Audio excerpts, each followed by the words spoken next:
హరి ఓం. పరమేశ్వర స్వరూపైన సభకి నమస్కారం.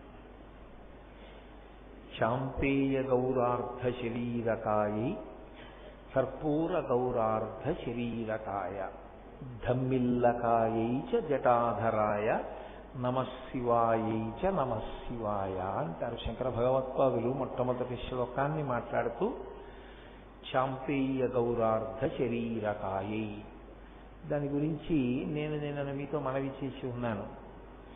కర్పూర గౌరార్ధ శరీరకాయ, అమ్మవారి యొక్క శరీర వర్ణముల గురించి చెప్పి ఇప్పుడు పరమశివుని యొక్క శరీర వర్ణాన్ని చెప్తున్నారు.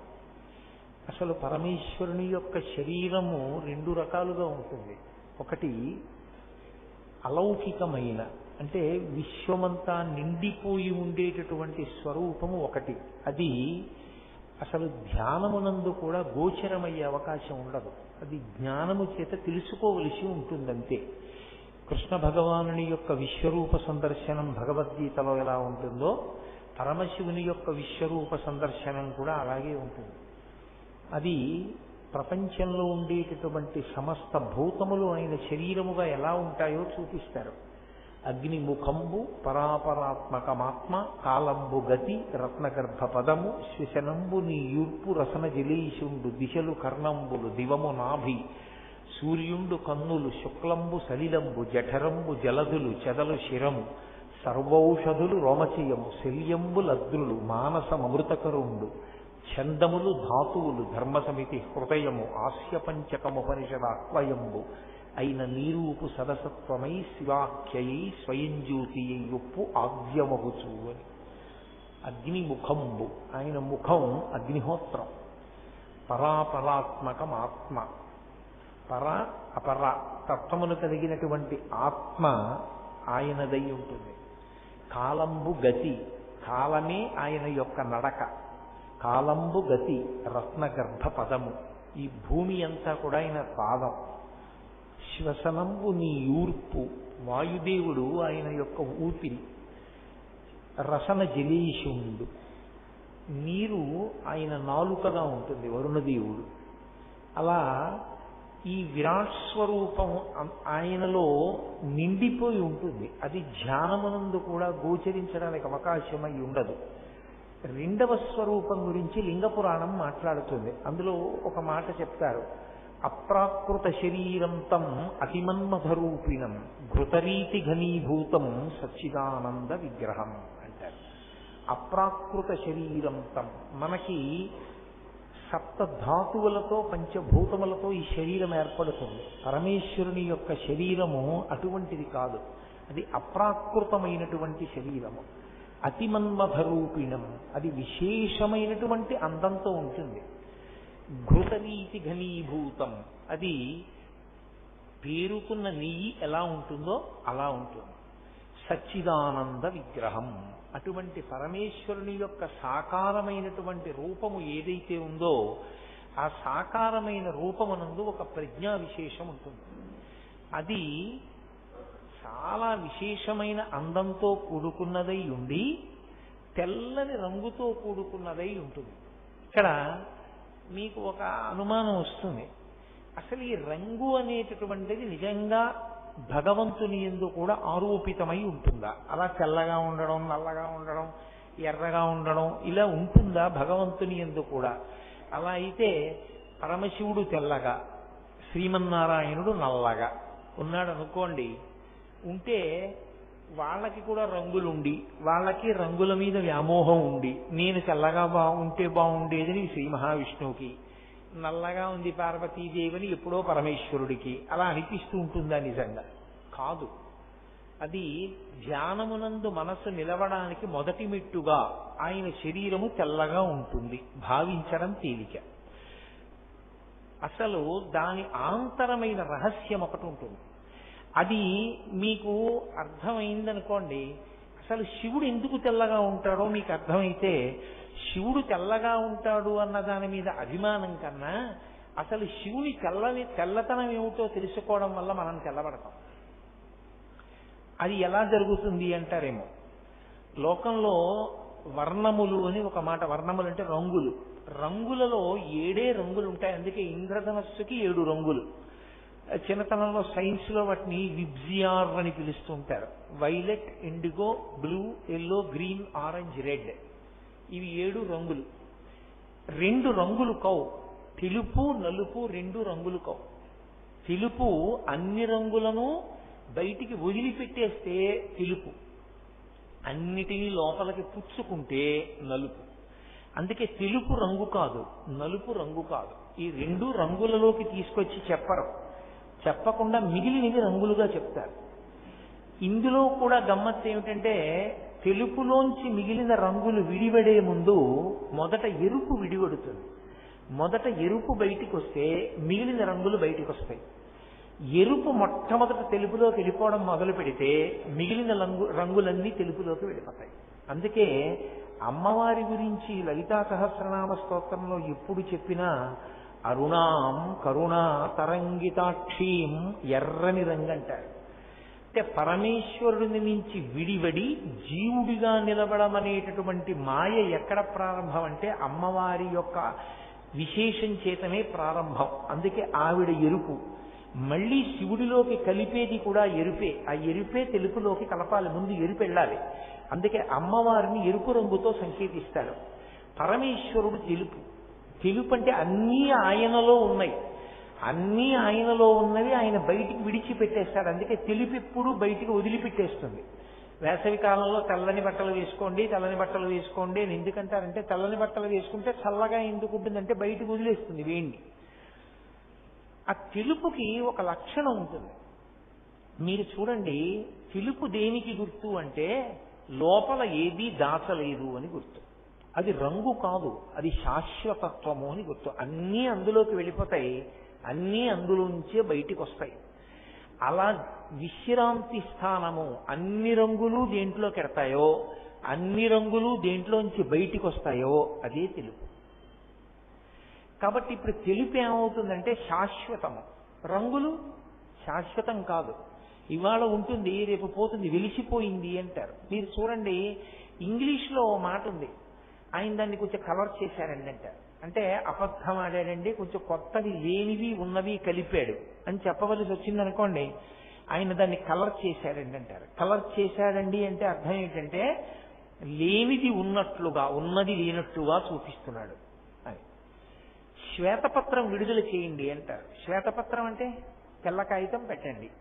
శ్వేతపత్రం విడుదల చేయండి, ఇంగ్లీష్లో కూడా దానికి అదే మాట ఉంది, సబ్మిట్ ఏ వైట్ పేపర్. ఓ వైట్ పేపర్ సబ్మిట్ చేయండి దాని మీద అంటారు. వైట్ పేపర్ సబ్మిట్ చేయండి అంటే ఇన్ బిట్వీన్ ది లైన్స్ అని ఇంగ్లీష్లో ఒక ఫ్రేజ్. ఉన్నది ఉన్నట్లుగా మాట్లాడడం అంటే తెల్ల కాగితం పెట్టండి అంటే ఓ తెల్ల కాగితం తీసుకొచ్చి ఇమ్మని కాదు. శ్వేతపత్రం విడుదల చేయండి అంటే ఓ తెల్ల కాగితం మీకు ఇమ్మని కాదు. శ్వేతపత్రాన్ని విడుదల చేయండి అంటే ఆ విషయంలో యథార్థంగా ఉన్న సత్యం ఏమిటో మాకు చెప్పండి. తెలుపు సత్యమునకు ప్రతీక. ఇప్పుడు మీకు బాగా అర్థం అయి ఉంటుంది. ఎందుకంటే తెల్లవారు లేస్తే ఇది వాడుకలో ఉంది, శ్వేతపత్రాన్ని విడుదల చేయడము అన్నమాట. తెలుపు అంటే సత్యము. తెలుపు కాకుండా రంగు, ఉన్నది లేనిది, లేనిది ఉన్నది కలిశాయి. లేనిది ఉన్నట్టు, ఉన్నది లేనట్టు కనపడితే మాయ. మాయ ఎక్కడ ఉన్నా రంగుతోనే ఉండాలి. అందుకే ఎరుపుతో ఉంటుంది అమ్మవారు. ఎందుకంటే ఆవిడ మహామాయా విశ్వం భ్రమయసి పరబ్రహ్మ మహిషి. ఆవిడ మాయాస్వరూపిణి అయి లోకాలన్నిటినీ తిప్పాలి. తిప్పుతుంది కాబట్టి ఆవిడ రంగుతో ఉంటుంది. పరమేశ్వరుడు తెల్లగా ఉంటాడు, ఎందుకంటే అది సత్యం. అది ఒకనాడు ఉండి ఒకనాడు లేకుండా పోయే వస్తువు కాదు, ఎప్పుడూ ఉంటాడు. ఎప్పుడూ ఉండే పరమేశ్వరుడిలోకి అణిగిపోతుంది అమ్మవారు కూడా. అణిగిపోవడం అంటే సంకల్ప రూపంలో లోపలికి వెళ్ళిపోతుంది. అందుకే మీరు కొంచెం దీన్ని జాగ్రత్తగా పట్టుకుంటేనే మీకు ఈ సిద్ధాంతం అవగతమవుతుంది. కదలిక అని నేను అన్నాను అనుకోండి, అది బయట మీకు కనపడుతుంది కదలిక అంటే. ఇప్పుడు నేను నా చేయి కదిపాను అన్నాను అనుకోండి, నా చేతి కదలికని మీరు చూడొచ్చు. లేదు మీరు వచ్చి నేను కూర్చుని ఉండగా ఈ వేదికని కదిపారనుకోండి, నేను కూడా కదులుతాను. వేదిక మీద ఉన్నాను కనుక నేను కూడా కదులుతాను. నా మనసు స్పందించింది అన్నాను అనుకోండి, మీకు కనపడుతుందా? నా మనోస్పందనము మీకు కనపడదు. కానీ నా మనోస్పందనం ఎవరిని కదుపుతుంది? లోపల నన్ను కదుపుతుంది. లోపల నాలోని తత్వాన్ని కదుపుతుంది. ఒక ఉదాహరణ చెప్పాలి అంటే, నేను అలా వెళ్ళిపోతుంటే ఒక దీనుడు కనపడ్డాడు అనుకోండి, నా మనసు కారుణ్యముతో స్పందించింది. అప్పుడు వెంటనే నాకు అయ్యయ్యో పాపం ఎంత బాధలో ఉన్నాడరా అన్న కదలిక కలుగుతుంది. కానీ ఇప్పుడు కారుణ్యము చేత కలిగిన స్పందన వలన పొందినటువంటి రసానుభూతి మీకు అవగతం అవుతుందా? మీకు తెలియదు. అందుకే శంకర భగవత్పాదులు సౌందర్యలహరి చేస్తే అమ్మవారిని కదలిక అని చెప్పలేదు శివుడి విషయంలో. మన విషయంలో అయితే కదలిక, పరమశివుడి విషయంలో అయితే స్పందన. శివశిత్యాయుక్తో యది భవతి శక్త ప్రభవితుం నచేదేవం దేవో నఖల కుశల స్పందితుమపి అన్నారు తప్ప కదలికకి సంబంధించి చలనం అన్న మాట ఆయన వాడలేదు. కారణం ఏమిటంటే ఆయనలో సంకల్ప రూపంగా ఉంటుంది. సంకల్పము ముందు లోపల నా మనస్సుని కదుపుతుంది, బుద్ధి చేత నిర్ణయించి ఇస్తుంది, అప్పుడు నా శరీరం కదులుతుంది. ఈ కదలికలకి మొదటి కదలిక ఏదంటే స్పందన. మీకు నేను ఒక ఉదాహరణ చెప్పాలి అంటే, ఇప్పుడు నేను ఏదో ఇప్పుడు వీళ్ళకి ఉదాహరణ చెప్దాం అని లోపల నాకు తడుతుంది, అది స్పందన. అది నేను చెప్పేటప్పుడు దానికి అనుగుణంగా నా చేతులు కాళ్ళు కదులుతాయి. ఆ కదలికలు మీకు తెలుస్తాయి, లోపలి స్పందనలు మాత్రం మీకు తెలియవు. లోపల జరుగుతుంది స్పందన. పరమశివుని లోపల భావస్పందన రూపంలో ఉండేది అమ్మవారు. అందుకని అమ్మవారు అయ్యవారిలోకి అణిగిపోతుంది. అయ్యవారిలోంచి స్పందన రూపంలో పైకి వచ్చిందనుకోండి, ముందు ఆవిడ రావాలి. ఆవిడొస్తే ఆయన్ని కామేశ్వరుణ్ణి చేస్తుంది. ఆయన యందు సృష్టి యందు ఆభిముఖ్యమును కల్పిస్తుంది. ఇదే ముందుకెళ్ళిన తర్వాత ఒక చోట శంకర భగవత్పాదులు అంటారు, ప్రపంచ సృష్ట్యున్ముఖలాస్యకాయై అంటారు. ప్రపంచమును సృష్టి చెయ్యాలనేటటువంటి ఉన్ముఖత్వమును కల్పించిన లాస్యస్వరూపిణివి నువ్వు అంటారు. కాబట్టి ఇప్పుడు పరమశివుడు తెలుపు అంటే ఆయన తెలుపు అన్న మాటకు అర్థం ఏమిటంటే ఆయన సత్యం, నిత్యం, నిర్మలం, నిరంజనం. అది ఒకనాడు ఉండి ఒకనాడు పోయే వస్తువు కాదు. పోయేవన్నీ ఎక్కడికి పోవాలి? ఆయనలోకి పోవాలి. ఆయనలోకి పోయినవన్నీ ఏమవ్వాలి? ఆయనలోంచి రావాలి. ఎవరిలోకి విడుతోందో అది కూడా లేకుండా పోయిందనుకోండి, అప్పుడు ఇంకా శాశ్వతమైనది ఏది లోకంలో? బ్రహ్మమొక్కటే శాశ్వతము. ఆ బ్రహ్మమే శివుడు. కాబట్టి ఆయన తెల్లగా ఉంటాడు. కర్పూర గౌరార్ధ శరీరకాయ. కర్పూరం ఎంత తెల్లగా ఉంటుందో శివుడు అంత తెల్లగా ఉన్నాడు అండంలో శంకరుల ఉద్దేశ్యం. శంకరుల యొక్క ప్రతిపాదన ఏమి అంటే, పరమశివుడు సత్యమై నిత్యమై ఉన్నాడు. అది పరబ్రహ్మతత్వమై ఉన్నది. ఆ పరబ్రహ్మతత్వంలోకి నువ్వు ప్రవేశించడము అంటే బ్రహ్మమును గుర్తెరుగుటయే. బ్రహ్మమును నువ్వు తెలుసుకున్న ఉత్తర క్షణంలో నువ్వే బ్రహ్మమవుతున్నావు. అందుకే ఒక చమత్కారమైనటువంటి స్తోత్రం ఒకటి చేశారు శంకరాచార్యుల వారు ఒక చోట. అందులో ఒక మాట అన్నారు ఆయన, అమ్మవారు అనుగ్రహంతో ఎవరిని చూస్తుందో వాళ్ళు చంద్రశేఖరులవుతారు అన్నారు. అంటే మాయ తొలగి వాడికి శివుడు తెలిస్తే వాడు శివుడు అయిపోతాడు. బ్రహ్మవిద్ బ్రహ్మైవ భవతి. బ్రహ్మమును తెలుసుకున్నవాడు బ్రహ్మమే ఎగుతున్నాడు.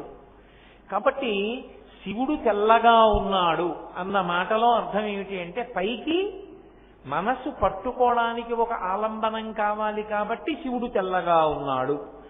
అంతరార్థము అన్నీ శివుడిలోంచి వచ్చి అన్నీ శివుడిలోకి ఎడతాయి తప్ప శివుడు మాత్రం ఇంకో దాంట్లోకి వెళ్ళిపోవడమో శివుడు లేకుండా పోవడమో ఉండనే ఉండదు. ఎప్పుడూ ఉండేవాడు ఆయనే. అందుకే ఆయన వాడేటటువంటివి అన్నీ తెల్లగా ఉంటాయి. మీరు చూడండి, ఆయన ఎక్కే ఎద్దు తెలుపు, ఆయన రాసుకునేటటువంటి విభూతి తెలుపు, ఆయన ఉండేటటువంటి కైలాస పర్వతం తెలుపు, ఆయన మెడలో వేసుకునేటటువంటి పుర్రెల మాల తెలుపు, ఆయన రంగు తెలుపు, అన్నీ తెలుపు. అన్నీ తెలుపుతో ఉండేటటువంటి పరమశివుని యొక్క తత్వం ఏమి అంటే, అన్నీ తెలుపుతో ఎందుకు సంకేతిస్తారంటే, ఎప్పుడూ ఉండేవాడు సుమా, ఒకనాడు ఉండి ఒకనాడు లేనివాడు కాడు. సమస్త లోకములు ప్రళయము యందు నశించిపోయినా ఆయన మాత్రం ఉంటాడు. ఆయన లేకుండా పోవడం అన్నది ఉండదు. మళ్ళీ ఆయనలోంచి అన్నీ బయటికి వస్తాయి. అందుకే ఒక చోట శంకరాచార్యులు వారు అంటారు, బ్రహ్మమస్తకావలీది బద్ధతే నమశివాయ అంటారు. ఆయన మెడలో పుర్రెలమాల వేసుకుంటాడు. పునుకల పేరు కంఠమున భూరి భుజంగము భూషణంబుగా అనయము భస్మధారణము ఎద్రి నివాసము వేరు విల్లుగా అనుబుగ దంతి చర్మమును హస్తములందు కపాలశూలముల్ పడిబడిదాల్సు శంకరు కృపావరు రూపమును ఆశ్రయించదన్ అని. పునుకల పేరు కంఠమున పుర్రెలమాల ఒకటి వేసుకుంటాడు. ఎందుకు ఆయనకు ఆ పుర్రెలమాల? అసహ్యంగా ఉండదు పుర్రెలమాల వేసుకుంటే? ఎవరైనా దగ్గరికి ఎడతారా? ఎందుకు ఆ పుర్రెలమాల? అంటే తెల్లగా ఉంటుంది కాబట్టి వేసుకుంటాడా? అది కాదు దాని ఉద్దేశ్యం. పుర్రెలమాల ఎందుకు వేసుకుంటాడంటే లోకంలో ఉండేటటువంటి జనుల పుర్రెలు ఆయన మెడలో వేసుకోడు. సృష్టి చెయ్యమని ప్రతి యుగంలోనూ సృష్టి జరిగేటప్పుడు ఆయన మొట్టమొదట చతుర్ముఖ బ్రహ్మగారికి అధికారం ఇచ్చి వేదం ఇస్తాడు. ఆ బ్రహ్మగారు కూడా కాలంలో పడిపోతాడు. పడిపోయినప్పుడు ఆయన తల కూడా పడిపోతుంది. పడిపోయినప్పుడు ఆయన దానికి ఒక గౌరవం ఇస్తాడు. అరేరే, నేను మొట్టమొదట సృష్టించి ఆయన చేత మిగిలిన సృష్టి చేయించాను. నిన్న మీరు విన్నారుగా, బ్రహ్మగారు అడిగితే కదా అర్ధనారీశ్వర స్వరూప ప్రకటన చేశాడు సృష్టికి. ఆయన పుర్రె కూడా బొత్తిగా అలా పడిపోవడమే మర్యాద కాదు. అందుకని ఆ పుర్రె తీసి ఏం చేస్తాడంటే ఒక తడపకి గుచ్చి మెళ్ళో వేసుకుంటాడు. పరమశివుని పాదముల చెంతకి చేరడం కన్నా పవిత్రత ఏమైనా ఉందా లోకంలో? ఉండదు. ఒక పువ్వు తరించింది అంటే గుర్తు ఆయన పూజకి వెడితేనే. శవం మీద అలంకారంగా పుష్పహారం వెళ్ళిందనుకోండి, దాని జన్మ నశించిపోయింది. అది ఎంత సుగంధభరిత పుష్పమైనా దాన్ని ఎవరు తీసి కళ్ళకద్దుకుంటారో, ఎవరు శిగలో పెట్టుకుంటారో? శవం మీద వేసినటువంటి పుష్పమాల రుద్రభూమిలో విసిరివేయబడుతుంది. పరమేశ్వరుడి పాదముల మీదకెళ్లిన పుష్పమాల కన్నుల కద్దుకుని శిగలో పెట్టుకుంటారు, తల మీద పెట్టుకుంటారు, చెవిలో పెట్టుకుంటారు.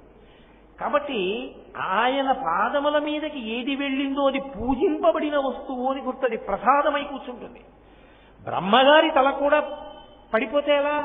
అందుకని తీసి మెడలో వేసుకున్నాడు. పూజనీయత ఆయన కల్పించాడు, బ్రహ్మగారు కల్పించుకున్నారు. అలా ఆయన చెప్పిన మాట విని ఉన్నంత కాలము శివుడు చెప్పినట్టుగా సృష్టి చేసినటువంటి కారణం చేత పరమశివుడి మెడలో హారంలో వెళ్ళి కూర్చుంది. మొట్టమొదట ఒక పుర్రె వేసుకున్నాడు. ఆ తర్వాత మళ్ళీ సృష్టి వచ్చింది. మళ్ళీ సృష్టి అంతా మహాప్రళయంలో వెళ్ళిపోయింది. మళ్ళీ బ్రహ్మగారు పడిపోయాడు. మళ్ళీ ఆ పుర్రె తీసి మెడలో వేసుకున్నాడు. అలా మళ్ళీ సృష్టి వచ్చింది. మళ్ళీ బ్రహ్మగారు వచ్చారు, మళ్ళీ సృష్టి చేశారు, మళ్ళీ బ్రహ్మగారు పడిపోయారు, మళ్ళీ బ్రహ్మగారి పుర్రె తీసి వేసుకున్నాడు. ఇలా బ్రహ్మగారి యొక్క పుర్రెలు బోలెడన్ని పుర్రెలై పెద్ద మాల ఒకటి ఆయన మెడలో వేసుకున్నాడు. అంటే ఎంతమంది బ్రహ్మలు వెళ్ళిపోయారు? ఎంత సృష్టి వెళ్ళిపోయింది? ఇంత సృష్టి వెళ్ళిపోయినా, ఇంతమంది బ్రహ్మలు వెళ్ళిపోయినా ఎవరు ఉండిపోయారు? ఆయన ఒక్కడే ఉండిపోయాడు శివుడు. బ్రహ్మలు వెళ్ళిపోయారు, సృష్టి వెళ్ళిపోయింది. సృష్టించినవాడు సృష్టి కూడా వెళ్ళిపోయాయి. లోకంబులు లోకేశులు లోకస్తులు తెగిన తుది అలోకంబగు పెంచీకటి కావల ఎవ్వండే కకృతి వెలుగు అతని నే సేవించున్నంటారు పోతన గారు. ఆయన ఒక్కడే మిగిలిపోయాడు పరంజ్యోతి స్వరూపుడై. అలా మిగిలిపోయిన వాడెవడో వాడు సత్యం, వాడు శాశ్వతం. నీవు కూడా శాశ్వతుడవు కావాలి అంటే పుట్టి చచ్చి కాకుండా ఉండాలి అంటే శివుడు నీకు తెలియాలి. శివుడు తెలిస్తే నీవు శివుడు అవుతావు. ఆత్మయే శివుడు. ఆత్మ తెలిస్తే నువ్వు ఆత్మ అవుతావు. ఇక మళ్ళీ జనన మరణములు లేవు. శరీరానికి ఉన్నాయి జనన మరణాలు, ఆత్మకి లేవు. కాబట్టి శివుడు తెల్లగా ఉంటాడు అన్న మాటలో శంకరుల ప్రతిపాదన ఏమి అంటే ఆయన శాశ్వతుడు, నిత్యుడు, సత్యుడు తప్ప ఆయన ఒకనాడు ఉండి ఒకనాడు వెళ్ళిపోయేవాడు కాడు. అటువంటి వాడు పరమేశ్వరుడు. అందుకని కర్పూర గౌరార్ధ శరీరకాయ, ఆయన కర్పూరము వంటి తెల్లని శరీరంతో ఉంటాడు. ఇప్పుడు ఈ స్తోత్రంలోది ప్రస్తుతం కాకపోయినా మీకు ఒక అనుమానం వస్తుంది. బాగుందండి, తెల్లతనం శాశ్వతత్వానికి గుర్తంటున్నారు, మరి తెలుపుకి వ్యతిరేకమైన గుణం ఏది? ఇంకొక విశేషం నలుపు, అది రంగు కాదన్నారుగా మీరు. నేను అన్నానుగా తెలుపు రంగు కాదు, నలుపు రంగు కాదన్నాను. మిగిలిన 7 రంగులు అన్నాను. పుచ్చుకుంటే నలుపు, వదిలిపెడితే తెలుపు అన్నాను. మరి అప్పుడు నలుపుకి శాశ్వతత్వం ఎలా? మరి అప్పుడు నలుపుగా ఉండే నారాయణుడు శాశ్వతుడని ఎలా చెప్తారు తత్వంలో? అప్పుడు నారాయణుడు కూడా కాలంలో విడిపోయేవాడేనా? అప్పుడు నలుపు శాశ్వతత్వం ఎలా అవుతుంది అంటే, మీరు జాగ్రత్తగా వినండి, సృష్టిలో ఏదైనా సరే చెట్టు చివరికి కాలిపోతుంది, మగ్గిపోతుంది.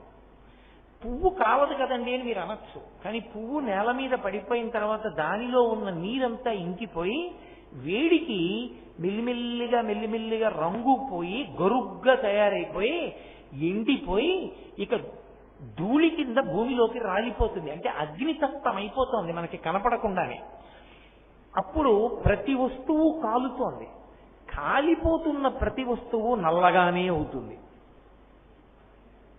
అది తెల్లగా ఉన్నది కానివ్వండి, ఆకుపచ్చగా ఉన్నది కానివ్వండి, ఏది కానివ్వండి, అది కాలిపోయినప్పుడు అయ్యేది ఏది అంటే మొదట అది అన్నీ ఏ రంగుని పొందుతాయంటే నలుపు రంగునే పొందుతాయి. ఈ నలుపు కాలి తయారైందాన్ని ఏమని పిలుస్తామంటే బొగ్గు అంటాం. కాలకముందు ఏదైనా అవ్వచ్చు, కాలకముందు కుర్చీ అవ్వచ్చు, కాలిన తర్వాత బొగ్గు. కాలకముందు అది బల్ల, కాలిన తర్వాత బొగ్గు. కాలకముందు తండ్రి గారి శరీరం కాల్చేసిన తర్వాత బొగ్గు. ఏదైనా బొగ్గు. ఈ బొగ్గు శాశ్వతత్వాన్ని ఎలా పొందుతుందో తెలుసా? మరి బొగ్గు బొగ్గుగా ఉండదు కదండి అని మీరు అడగచ్చు. బొగ్గు వజ్రముగా మారుతుంది. అందుకే diamond is nothing but the transformation of coal into black coal. వజ్రానికి బ్లాక్ కోల్ అని ఒక, వజ్రానికి బొగ్గుకి బ్లాక్ డైమండ్ అని ఒక పేరు. బ్లాక్ డైమండ్ అని ఎందుకంటారంటే బొగ్గు వజ్రము యొక్క రూపాంతరం. వజ్రం వజ్రేన భిన్నయేత్, వజ్రం ఇహ పగలదు, వజ్రము చేతనే పగులుతుంది. అంటే పగలకుండా అలా ఉండిపోతుంది కాబట్టి వజ్రము శాశ్వతత్వాన్ని పొందింది. అంటే బొగ్గు శాశ్వతత్వాన్ని పొందింది, అంటే నలుపు శాశ్వతత్వాన్ని పొందింది. నలుపు శాశ్వతము, తెలుపు శాశ్వతము, రంగులు కావు కాబట్టి శివుడు కేశవుడు శాశ్వతులు. శివకేశవుల పేరు మీద ఉన్న బ్రహ్మము శాశ్వతం. అందుకని నలుపుకి తెలుపుకి అంత గొప్పతనం వచ్చింది. అథవా అర్థం చేసుకున్న వాడికి శివకేశవుల మధ్య భేదం లేదు. సంతోషంగా శివుణ్ణి కీర్తించిన వాడు, అందుకే పోతన గారు అంటారు, చేతులారంగ శివుని పూజింపడేని, నోరు నొవ్వంగ హరికీర్తి నుడువడేని, దయ్యు సత్యంబు లోనుగా తలపడేని, కలుగనేటికి తల్లుల కడుపు చేటు. తత్వం అర్థం కాని వాడికి శివుడు ఒకడు, విష్ణువు ఒకడు. తత్వం అర్థమైన వాడికి రెండూ శాశ్వతమైనవి. రెండుగా ఉన్న ఒకటి శాశ్వతంగా. అందుకని విష్ణువు శాశ్వతుడు, శివుడు శాశ్వతుడు. మీకు ఇప్పుడు అర్థమైందని నేను అనుకుంటున్నాను. అందుకని నేను ఇప్పుడు అది ప్రస్తుత అవసరమైనా కాకపోయినా నలుపు శాశ్వతత్వాన్ని కూడా మీకు ఒకసారి చూపించడానికి అవకాశం తీసుకున్నాను. కాబట్టి కర్పూర గౌరార్ధ శరీరకాయ, ఆయన శాశ్వతుడయ్యాడు శివుడు. మీరు అర్ధనారీశ్వర స్తవం పరంగా వినండి. విన్నప్పుడు ఇందులో ఒక గమ్మత్తుంది.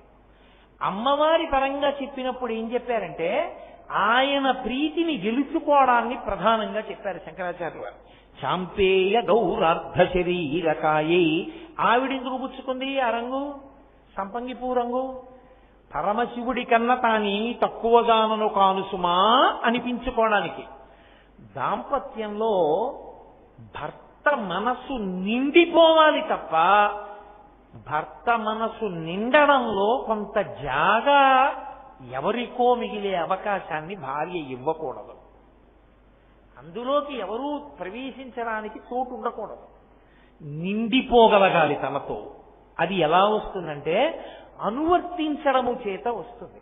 అనువర్తించుట అంటే ఆయనతో కలిసి నడుస్తుంది. ఆయన వెనక ఆయనకి సంబంధించినటువంటి సమస్తాన్ని ఎప్పుడూ ఆలోచిస్తూ ఉంటుంది. ఎప్పుడూ ఆలోచించడం అంటే ప్రయత్నపూర్వకంగా కాదు, ఆలోచించడమే తన పరమావధిగా మార్చుకుంటుంది. ఆలోచన ఎప్పుడు ఉంటుంది? ఊపిరి ఉంటే. ఊపిరి వలన మనసు కదలిక ఆలోచన. ఆమె ఊపిరి ఆయన ఊపిరి వేదం. ఇప్పుడు మీరు బాగా పట్టుకున్నారు లేదో, ఆమె ఊపిరి తీస్తే ఆమె మనసు కదిలితే పరమశివుడి గురించే కదులుతుంది. ఎప్పుడూ ఆయన గురించే ఆలోచిస్తుంది.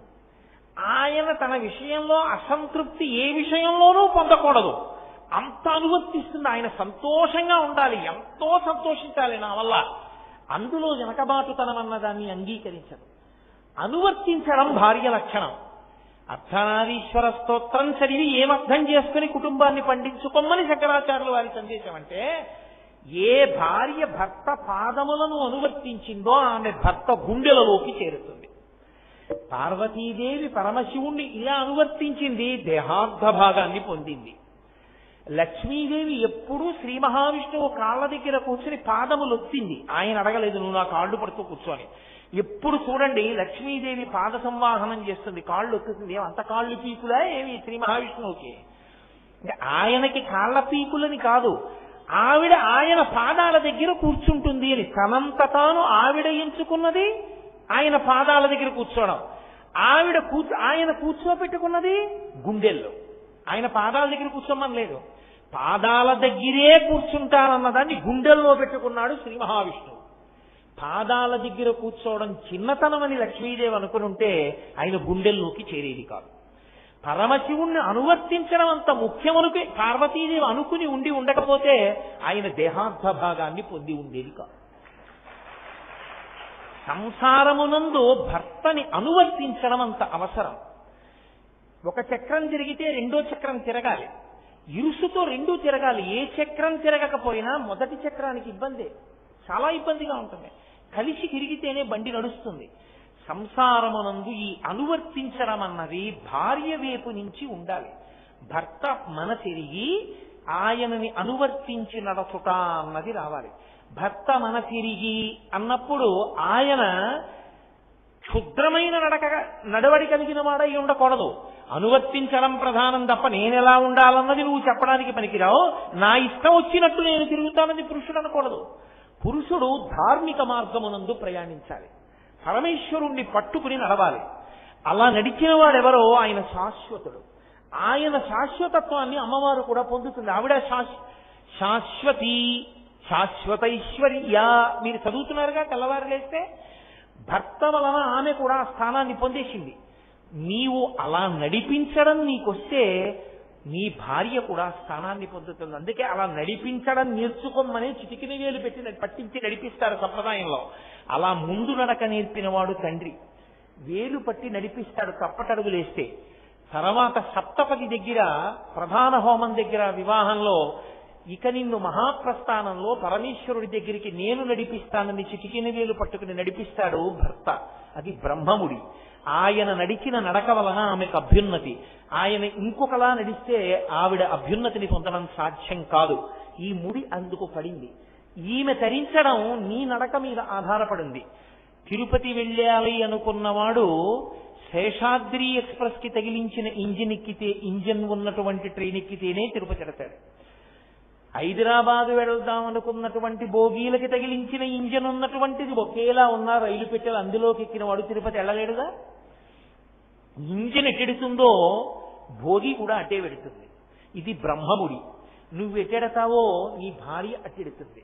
నువ్వు ఎప్పుడూ ఇహమే కోరుకుని ఎప్పుడూ ఇక్కడ సంపాదన సంపాదన సంపాదన సంపాదన ఇవి ఏడిస్తే, నువ్వు రాగద్వేషాలు పెట్టుకుని నీ పెళ్ళానికి అదే నేర్పితే ఇద్దరూ అయ్యేదేది అంటే పిల్లో కుక్కో. నువ్వు ఊర్ధ్వముఖ చలనం చేస్తే, నువ్వు యజ్ఞం చేస్తే, నువ్వు యాగం చేస్తే, నువ్వు ధర్మం చేస్తే, నువ్వు గోపూజ చేస్తే, నువ్వు భక్తితో పరమేశ్వరుణ్ణి ఆరాధన చేస్తే, ఆమె మెల్లిగా తెచ్చి మడినీళ్ళు అక్కడ పెడితే, గిన్నె అక్కడ పెడితే, నీకు పంచి అందిస్తే, నీకు పలహారం చేసి పెడితే ఆవిడ తరిస్తుంది. నువ్వు చేసుకోవడానికి ఆవిడ అన్నీ చేసి పెట్టింది కాబట్టి ఇది బ్రహ్మముడి. ఈ బ్రహ్మముడిలో నీవు తరించి ఆవిడ్ని తరింప చెయ్యాలి. అందుకు వచ్చావు గృహస్థాశ్రమంలోకి. తప్ప కేవలము భోగానుభవమే కాదు, భోగానుభవము ఉండి ఇది పెద్ద సుఖమా అన్న వైరాగ్యమును పొందడానికి ప్రయోగశాల గృహస్థాశ్రమము. ఇంద్రియములు సుఖాన్ని అడుగుతుంటాయి, అవి అడగకుండా ఉండవు. ఇంద్రియాల పని ఏమిటి అంటే సుఖమే. అవి ఎప్పుడూ కూడా దుఃఖాన్ని అడగవు. ఎప్పుడైనా ప్రయత్నపూర్వకంగా రోహిణీ కార్తిలో మీకు ఏసీ రూమ్ ఇచ్చారనుకోండి, ఇందులోంచి బయటికి వెళ్ళి ఎండలో నిల్చుందాం అంటుందా? ఒక్కనాటికి అందులో ఏసీ రూమ్ లోనే ఉందాం అంటుంది. అది ఎప్పుడూ సుఖాన్ని అడుగుతుంది. అది సుఖాన్ని అడుగుతున్నా ప్రయత్నపూర్వకంగా నువ్వు పరమేశ్వరుని యొక్క ఆరాధన యందు నీ శరీరము ఖేదపడడానికి సిద్ధపడితే దీన్నే పెట్టుబడి పెట్టాలి. అందుకే వేదాంతంలో ఒక మాట ఉంది, ఇది పెట్టుబడి. మీరు చూడండి, ఒక ఐశ్వర్యవంతుడు ఉంటాడు, ఆయనకు కొడుకు ఉంటాడు.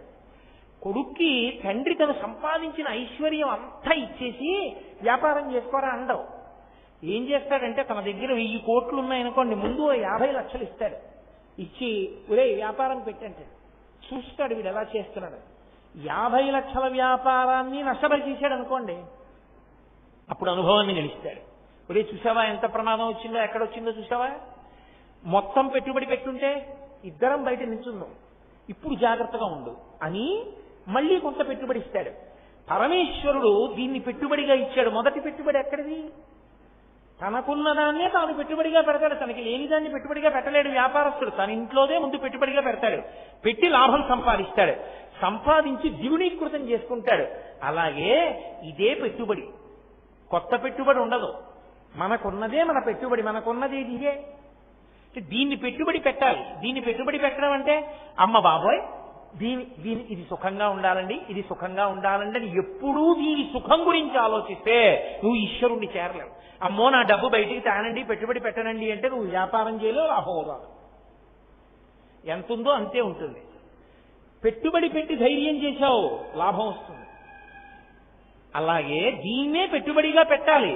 దీనితో ఈశ్వరుడి పల్లకి మోయి, దీంతో భగవన్నామం చెప్పు, దీంతో శ్రద్ధతో పుష్పాలు అర్చించి పూజ చేయి, దీంతో భగవత్ కథా శ్రవణం చేయి, దీంతో 4 స్తోత్రాలు చదువు, దీంతో 2 గ్రంథాలు చదువుకో, దీంతో ఒకరికి పెట్టుకో. దీంతో ఏం చేశావో అదే నీకు పెట్టుబడి అయి నీకు లాభాలు తీసుకొస్తుంది. నీ వెంట పుణ్యం అన్న లాభం వస్తుంది. దీన్ని పెట్టకూడని చోట పెట్టుబడి పెట్టావు, నష్టం వచ్చింది, అనుభవించాలి నువ్వే. పెట్టకూడని చోట పెట్టావు, పెట్టుబడి పట్టుకెళ్ళి ఇది ప్రమాదకరమని తెలిసి అక్కడ పెట్టేశావు, నష్టం వచ్చింది, నువ్వే భరించాలి. దీంతో చెయ్యకూడనివన్నీ చేశావు, దాచుకున్నావు. ఒక్కనాడు భగవంతుడి గురించి మాట్లాడలేదు, ఒక్క స్తోత్రం చెప్పలేదు, ఒక నామం చదవలేదు, జీవితం మొత్తం మీద ఒక్కనాడు ఈశ్వరుడి పల్లకి నీ భుజాన పట్టింది లేదు, ఒక్కనాడు గురువుగారి పాదాల దగ్గర వంగి నమస్కారం చేసింది లేదు, ఒక్కనాడు పెద్దల దగ్గర ఒక విషయం తెలుసుకుందామన్న తాపత్రయం లేదు. నువ్వు దీన్ని పెట్టుబడిగా పెట్టుకుని నువ్వు పట్టుకెళ్లేదంతా నష్టమే. హీనోపాధులలోకి వెళ్ళిపోవడానికి కావలసిన పాపాన్ని మూట కట్టుకుంటాం. కాబట్టి దీన్ని పెట్టుబడిగా పెట్టి ముందు నడవడం నేర్పవలసిన వాడు భర్త. అందుకని పెద్దవాడిని ఇస్తారు. యోమే భర్త సమీ గురువు, భర్త గురువు అవుతాడు. ఎందుచేత గురువు శిష్యుణ్ణి ఎలా తరింపచేస్తాడో భర్త భార్యను అలా తరింపచేస్తాడు. ఆయన సత్పురుషుడు అనుకోండి, ఆయన సంధ్యావందనం చేసుకుని పూజ చేసుకుని బయటికి వస్తే 2 ఇడ్లీలు పెట్టింది ఆవిడ. ఇప్పుడు ఆయన చేసుకున్నటువంటి పుణ్యంలో భాగం ఆవిడికి పడింది. ఆయన దుర్మార్గ పనులు చేశాడు, అయినా ఆవిడ ఆయనకి 2 ఇడ్లీలు పెట్టింది. ఇప్పుడు ఆవిడ తరిస్తుంది పతివ్రతగా. మండోదరి తరించి రావణుడు పాడైనట్టు, కానీ నువ్వు తరించలేవు. కాబట్టి నువ్వు తరించడం ముందు నేర్చుకోవాలి. కానీ ఇందులో ఉన్న ఇబ్బంది ఏమిటంటే ఆవిడ తరిస్తుంది, కానీ పేరు ప్రఖ్యాతి ఉండవు. సీతమ్మ పేరు మీద దేవాలయం ఉంటుంది, మండోదరికి దేవాలయం ఉందా? మండోదరి సీతమ్మ ఎంతటి మహాపతివ్రతయో, సీతమ్మ ఎంతటి సౌందర్య రాశియో, అంతటి మహాపతివ్రత, అంతటి సౌందర్య రాశి. గుడి ఎందుకు లేదు? రావణుడి భార్య కనుక. సరి అయిన భర్త దొరకడం ఎంత అవసరమో, భర్తని భార్య అనువర్తించడం ఎంత అవసరమో, భార్య మాట అవసరమైనప్పుడు భర్త వినడం ఎంత అవసరమో, భర్త మాట భార్య వినడం ఎంత అవసరమో, ఎక్కడ ఒకళ్ళనొకళ్ళు దిద్దుకుంటూ ఎంత జాగ్రత్తగా ఉండాలో నేర్పుతుంది. ఆ సమన్వయం లేదనుకోండి, అర్థం లేదంటే. ఒక కారు వర్షంలో వెళ్ళిపోతుంటే ముందున్న అద్దాన్ని తుడుస్తాయి 2 ఆ ఊసల్లాంటి వచ్చే అద్దం మీద. ఎంత అందంగా తుడుస్తాయో మీరు చూడండి. అవి 2 ఒకదాన్నొకటి తరువుకుంటున్నాయా, తరువుకూట పెడుతున్నాయా అన్నట్టు ఉంటాయి. 2 ఇలా పెడతాయి, మళ్ళీ ఇది బయలుదేరేటప్పటికి ఇది ఇలా పెడుతుంది. ఏ ఒక్క క్షణంలోనూ 2 కలుసుకోవడం మాత్రం కలుసుకోవు, కొట్టుకో. అలా ఉన్నాయి కాబట్టి అద్దం తుడవబడుతూ లోపల కూర్చున్నవాడు క్షేమంగా వెళ్ళిపోతున్నాడు. ఏది ఎప్పుడు ఎక్కడ ఎలా కదలాలో అలా కదలడంలోనే అందం ఉంది. రైలు పట్టాలు కలుసుకునే ప్రయత్నం చేస్తే పాడైపోతాయి. అలాగే పరిగెత్తాలి. ఏది ఎలా పరిగెత్తాలో అలాగే పరిగెత్తాలి. దాంపత్యం కూడా అలాగే పరిగెత్తాలి. భార్య చెప్పిన మాట మంచిదన్ననాడు భర్త వినాలి, భర్త చెప్పినది మంచి మాట అన్ననాడు భార్య వినాలి. ఈ ఒండరులు ఒకరినొకరు దిద్దుకుంటూ ఈశ్వర పథంలో ప్రయాణం ప్రారంభించాలి. అది ఎప్పటికీ నీకు చేత కాలేదు, నీ గృహస్థాశ్రమం ఎందుకు పనికి రాకుండా పోయింది. ఈ అన్యోన్యత, ఈ నడక నీకు రావాలంటే వాళ్ళిద్దరూ ఎలా తరిస్తున్నారో చూడు. ఆది కుటుంబంగా ఉండి నిజంగా వాళ్ళకి తరించవలసిన అవసరం ఉందా అంటే ఇప్పుడు మీరు ఒక విషయాన్ని అందులో కనిపెట్టాలి. పరమశివుడు బయటి భూషణముల చేత అందగాడు కాడు. ఆయన దేని చేత అందగాడు? ఆయన రంగు చేత అందగాడు. రంగు సహజమైనది, శీలము సహజమైనది. శీలం అంటే స్వభావము, స్వభావము అంటే పుట్టుకతో వచ్చిన బుద్ధి. అందుకే పుట్టుకతో బుద్ధి ఎటువంటిది వస్తుందోననే గర్భ సంస్కారం చేస్తారు. కడుపులో ఉన్న పిల్లవాడికి వాడి ఉపాధితో పాటుగా వాడికి స్వభావం అబ్బుతుంది. ఆ స్వభావం దుష్ట స్వభావం అయితే వంశమంతా పాడైపోతుంది. అందుకని వాడి స్వభావంలో మార్పు వచ్చి వాడు మంచివాడిగా ఉండాలని గర్భ సంస్కారములు అని కొన్ని సంస్కారములు చేస్తారు. సీమంతోన్నయనం దగ్గర మొదలుపెట్టి ఎన్నో సంస్కారములు చేస్తారు. పిల్లవాడు పుట్టే వరకు జాతకర్మాదులు కూడా అందుకే ఉద్దేశింపబడ్డాయి. కాబట్టి పురుషుడికి నిజమైన అందమేది అంటే పురుషుడు వేసుకున్న బట్టలు, పురుషుడు వేసుకున్న నగలు ఇవి కావు పురుషుడికి అందం. పురుషుడి యొక్క అందం అంతా ఎక్కడుందంటే ఆయన భక్తిలో, ఆయన గుణంలో, ఆయన శీలంలో, ఆయన జ్ఞానంలో అందం ఉంది. స్త్రీకి అందం అంతా ఎక్కడుంది? భర్తని అనుగమించడంలో ఉంది. ఇది అందం, ఇది సౌందర్యం, ఇది దాంపత్యం. కాబట్టి నమో ఆయన చాంపేయ గౌరార్ధ శరీరకాయై కర్పూర గౌరార్ధ శరీరకాయ ధమ్మిల్లకాయై చ జటాధరాయ. ఇక్కడ ఏం చెప్తే అక్కడ చెప్తుంటారు. అమ్మవారికి ఏం చెప్పారో శివుడి ఎందని చెప్తూ ఉంటారు. మీకు ఈ శ్లోకాల్లో ఒక విచిత్రం ఉంటుంది. సరిగా అర్థం చేసుకోకుండా మీరు ఈ శ్లోకాలని కానీ చూస్తే ఏమవుతుందో తెలుసా అండి? అమ్మవారికి అయ్యవారు ఎందుకు పనికి మాలినవాడు అన్నట్లు అర్థమవుతుంది. అలా అర్థమైంది అంటే నీకు అసలు బతకడమే అర్థం కాలేదు అని గుర్తు. ఈ శ్లోకం ఇచ్చి తాత్పర్యం చెప్పు అన్నారనుకోండి, ఇలా అర్థమవుతోంది అండి అన్నారనుకోండి. ఎందుకంటే ఇక రెండో శ్లోకం నుంచి అగ్ని పరీక్ష పెడతారు శంకరాచార్యులు వారు. మీకు చూపిస్తాను నేను ఆ విషయాన్ని. ఆవిడ చాలా గొప్పది, ఆయన పనికిమాలినవాడు అన్నట్టుగా ఉంటుంది. లోకంలో భగవద్భక్తి తత్పరుడై ధార్మికమైనటువంటి నడవడి ఉన్నవాడు పనికిమాలిన వాడి కిందే కనపడతాడు లోకానికి.